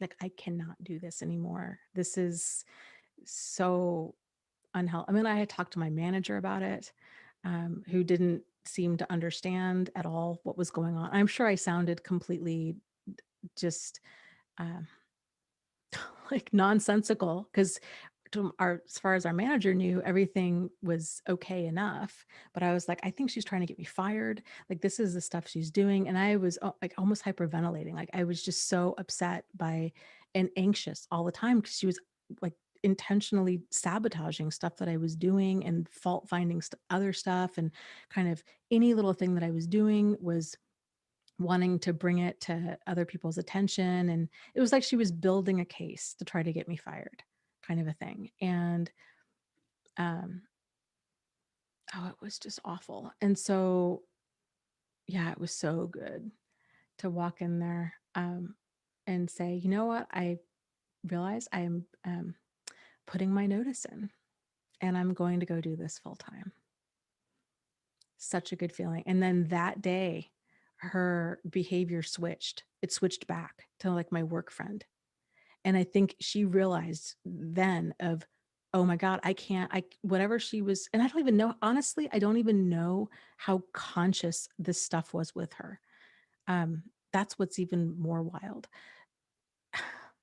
Like, I don't, oh God. So then I told her, yeah, I put in my 2 weeks in. Then she switches back to work friend. She wants to walk with me out to my car after work because she realized we're not going to be friends after this.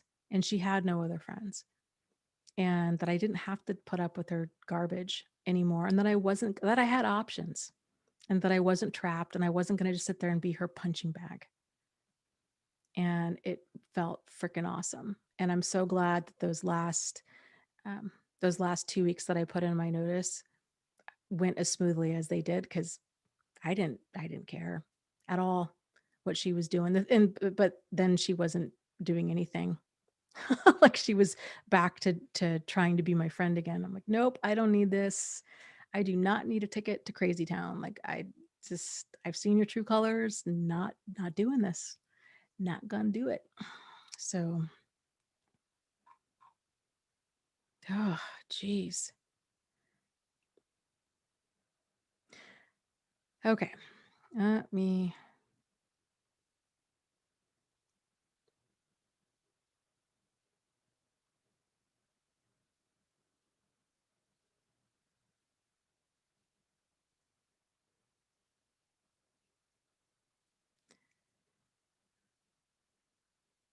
Jennifer says, I would have done that ingratiating behavior too. What would have been the better response now in hindsight? I think every situation is different. Um, in that particular situation, communication wasn't the issue. And I had talked to her a little bit about it. Like, is there something going on? Like, I'm feeling some distance between us, or I feel like this. And she would just justify it and minimize it or deny it or whatever. Um, I think the better response for me would have been to have detached emotionally a lot sooner, and instead of um, kind of again, I had that wounded inner child in me driving, and it was like, oh, I don't want what she's not going to like me, and I can't handle people not liking me, and I just and oh my gosh, and I need to make this friendship work, and um I don't want her to be mad at me, I don't want people being mad at me, all of that. And then hindsight being what it is, I wish I would have been able to shift into the adaptive adult, realizing I can do hard things. I can handle when people are angry at me. I can handle when people don't like me. That she doesn't have any power that she has right now is the power that I am just kind of giving to her, basically. Like my boss loved me. We got along famously. Like it was it was just this coworker, but we were all unionized, so nobody was getting fired. Like that was the thing my boss said. She's like, we're all in a union. And she's like, nobody's getting fired. So like, there wasn't any real consequences there other than her making my life a living hell, but we were peer to peer. So we were equals. So I could have just said, uh, you know, I could have done some things differently. Um, and just detached from that feeling of I don't want her to be mad at me kind of thing. Just realizing I can handle her being mad at me. I can handle people not liking me. It's okay. But man, was I all work. I mean, it was like hysterics. I was just almost to the level of panic attacks. Um, but yeah, but that was just that wounded child in me, and the reality is like I didn't need that friendship because very clearly there wasn't a friendship there. Um, she didn't like me. Maybe she never liked me. I don't know. Like I don't know. I don't really care. It's um yeah, I don't know. Lots of lessons learned for sure with that.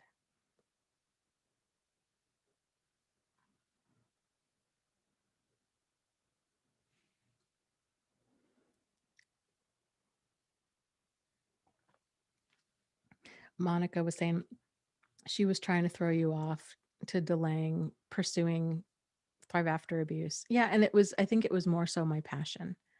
I think a lot of I think frankly probably all of that her lashing out and doing what she was doing was coming from a place of deep dissatisfaction in her own life.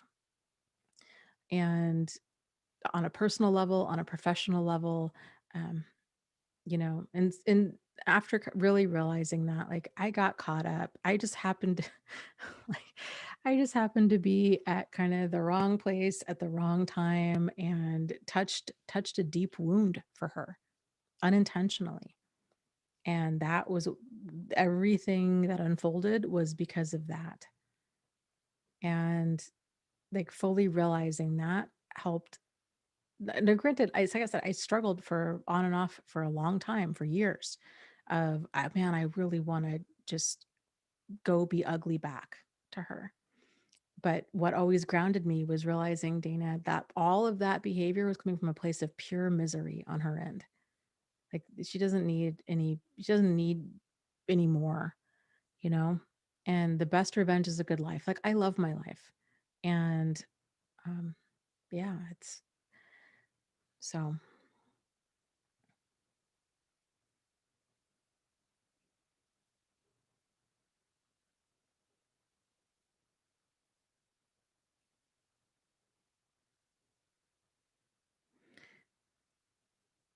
yeah. I think at the end of the day, kind of realizing that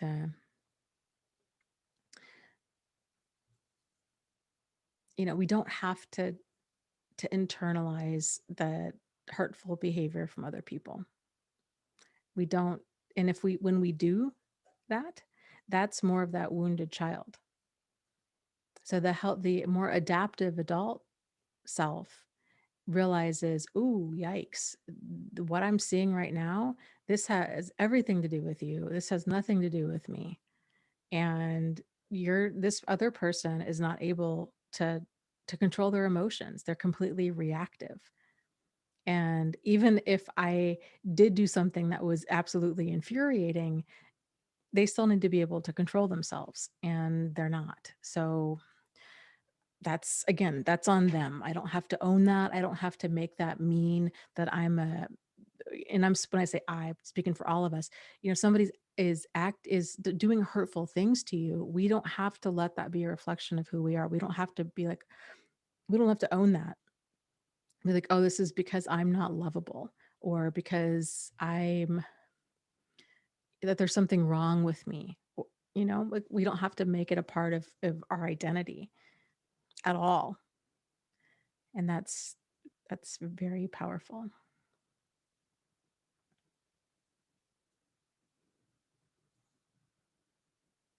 Sarah says, yes, they project so much onto us. We need that shield. Yes, yes, yes. Yeah.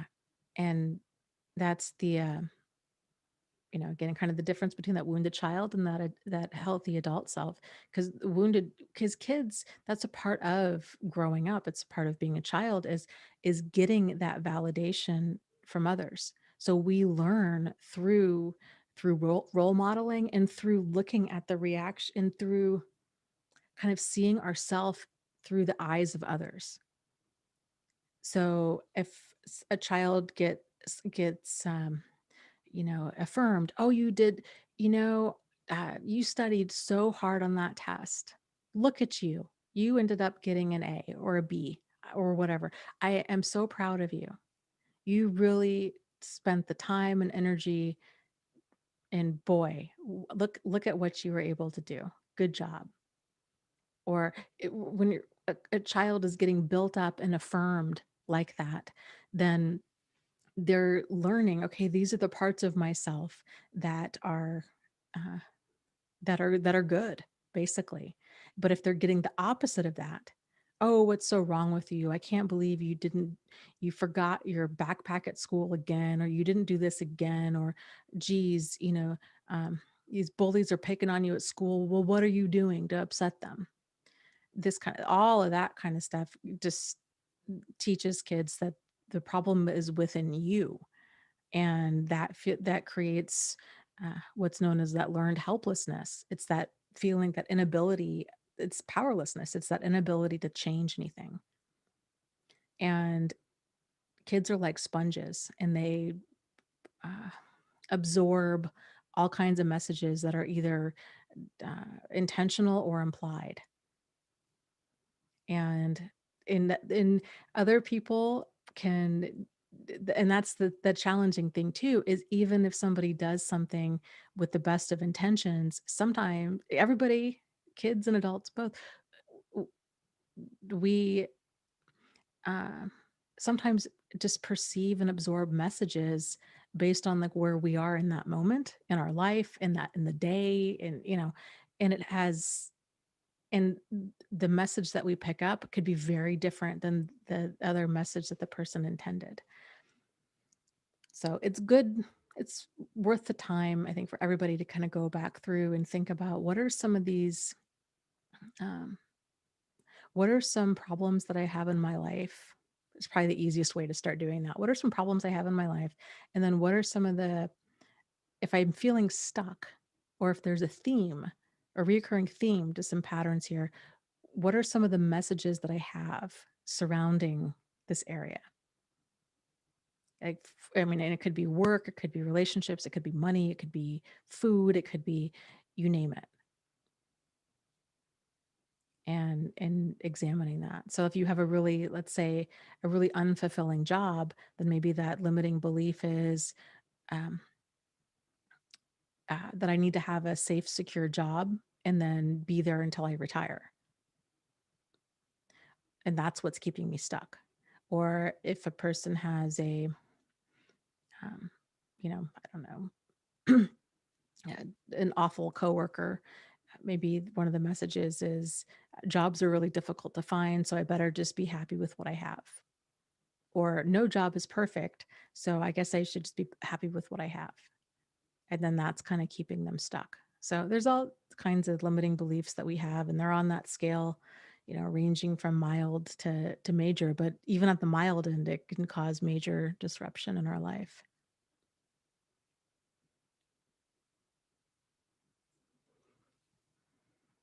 So hold on, I'll make a note here.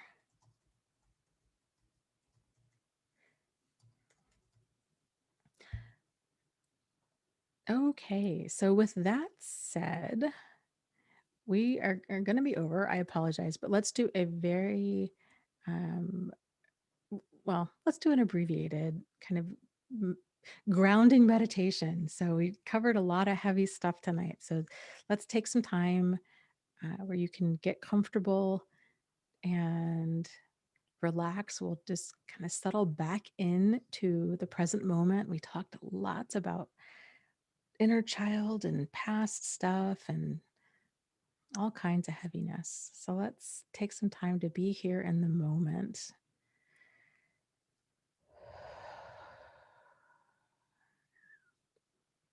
So settle in to wherever you are, wherever is comfortable, whether it's a chair or a bed.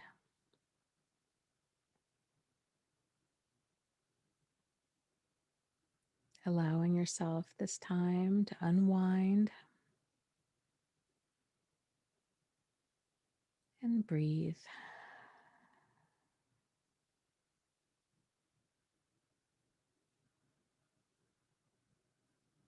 And just breathe.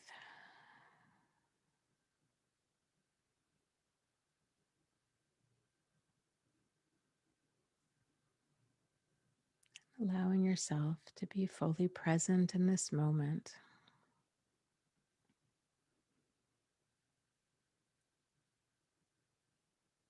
Realizing the beauty of this moment, that it's unfolding for you as we speak.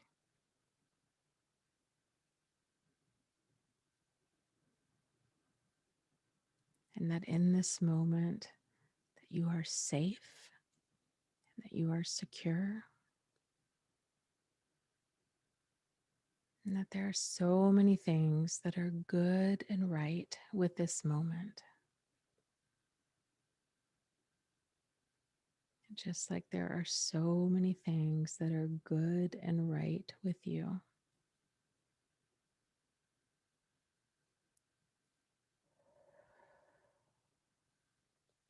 With each breath, breathing in that healing, cleansing energy, and exhaling any negativity, heaviness, anger, or fear that you're ready to release.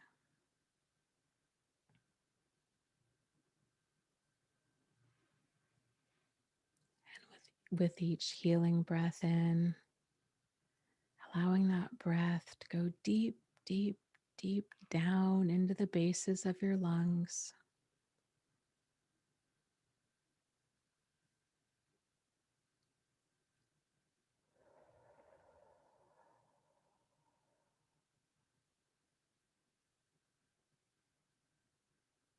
Allowing your chest to easily and effortlessly rise and fall with each passing breath. Feeling your body become heavy as you begin to relax.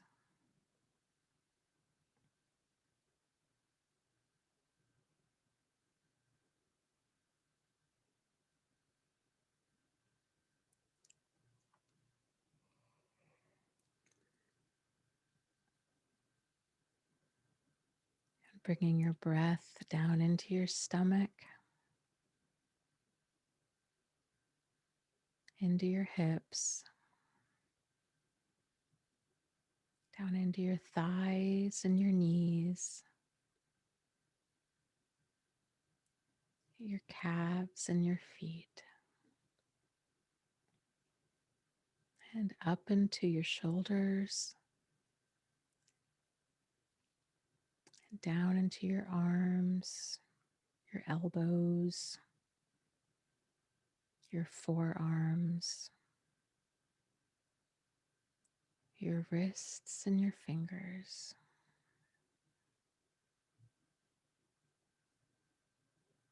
And now up into your neck, all the way up to the tippy top of your head.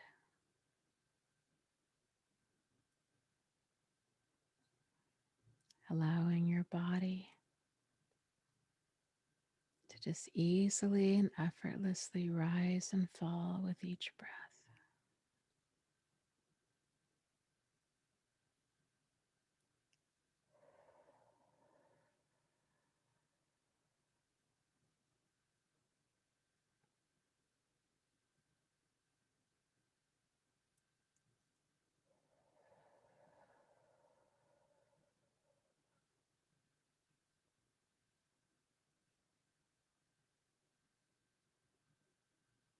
reminding your muscles that this is their time to relax.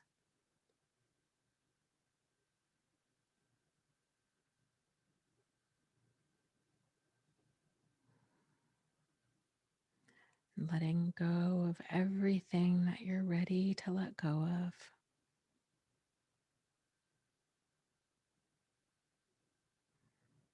Releasing it like a balloon off into the sky.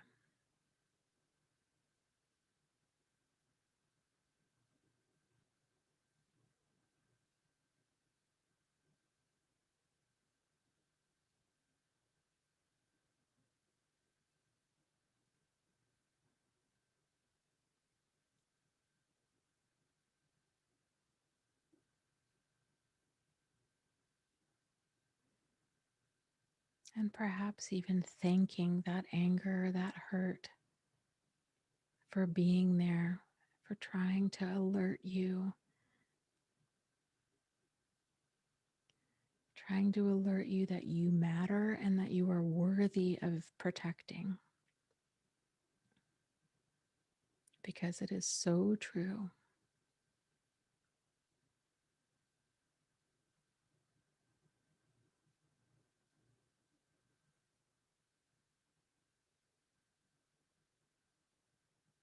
Looking up at that sky and all those balloons that are floating off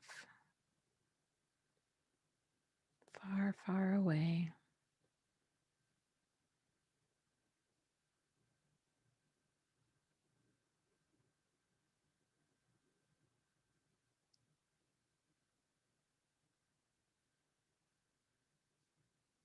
Noticing how much lighter you feel.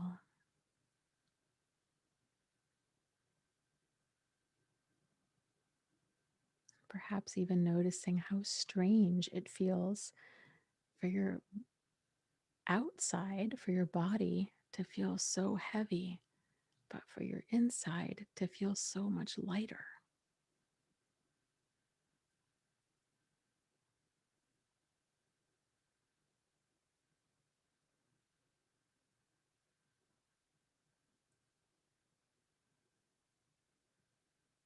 Continuing to breathe with your whole body.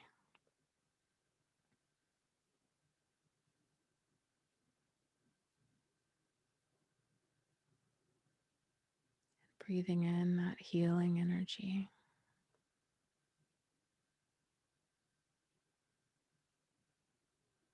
Letting it swirl and find its way around every single cell in your body. Repairing and restoring.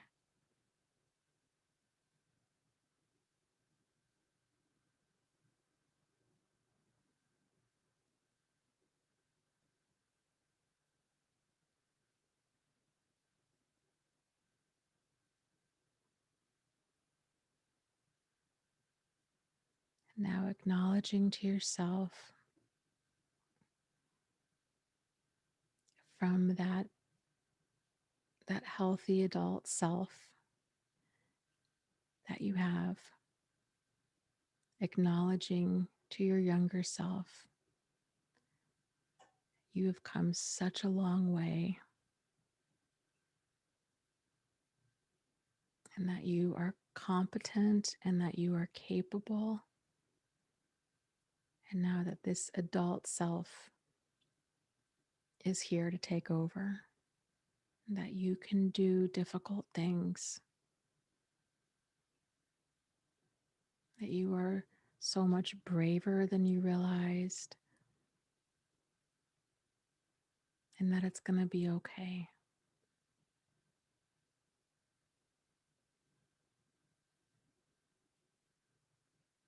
That you're going to be okay. You're going to find your way out of this.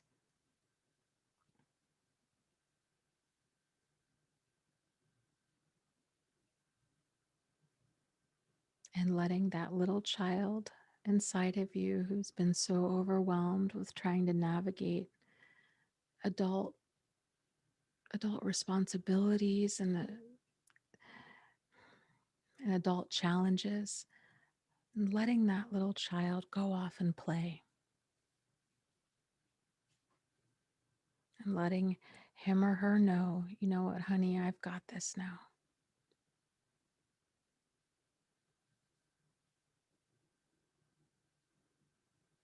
That I can get this figured out, and that this isn't your responsibility. And thank you so much for everything that you've been trying to do. I know you've been doing your best, but you're just a kid, and kids need to go be kids, and it's okay for you to go play, and it's okay for you to go have fun.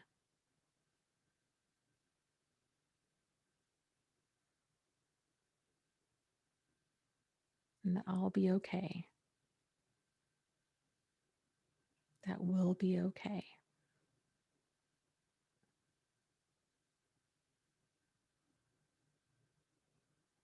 So visualize giving your younger self a big, big hug.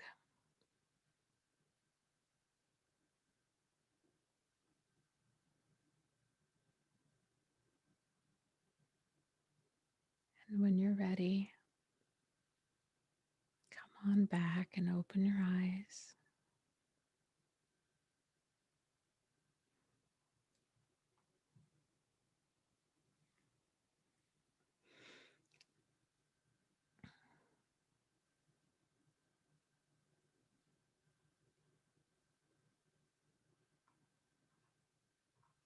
Mm.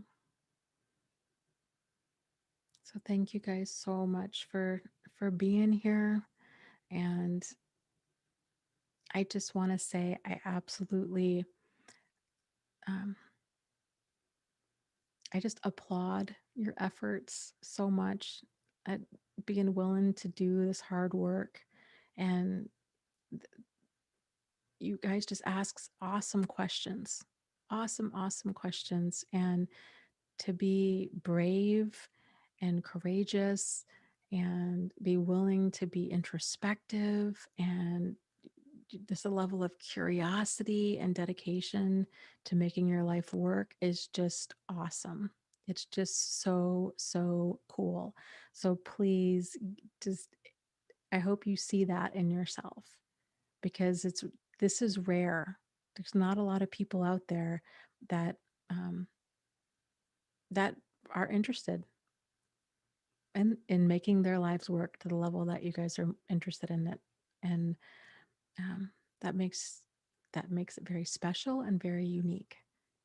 And it's just really, really cool to see how many people here have started having these aha moments and making your lives work in both big ways and little ways on a daily basis. And so I hope you can see that. I hope you can see just how far you've come in really such a short amount of time. Like, you're doing a great job. You're doing a great job. Just move towards what's nourishing for you. And if you experience uncomfortable emotions, take some time to explore why. You have all of the answers inside of you right now, or at least a big chunk of them. A big chunk. So you're on the right path. You really, really are. So, okay, guys, with that, and of course, always thank you, Mod Squad. You guys are awesome. Thank you for everything that you do, the way that you guys just consistently show up, supporting me and supporting people in the chat. You guys rock. So, with that said, thank you so much for being here. As always, lots of love to you guys. You are not alone. You are not crazy, and you really can move forward and heal from this. So, you take care and just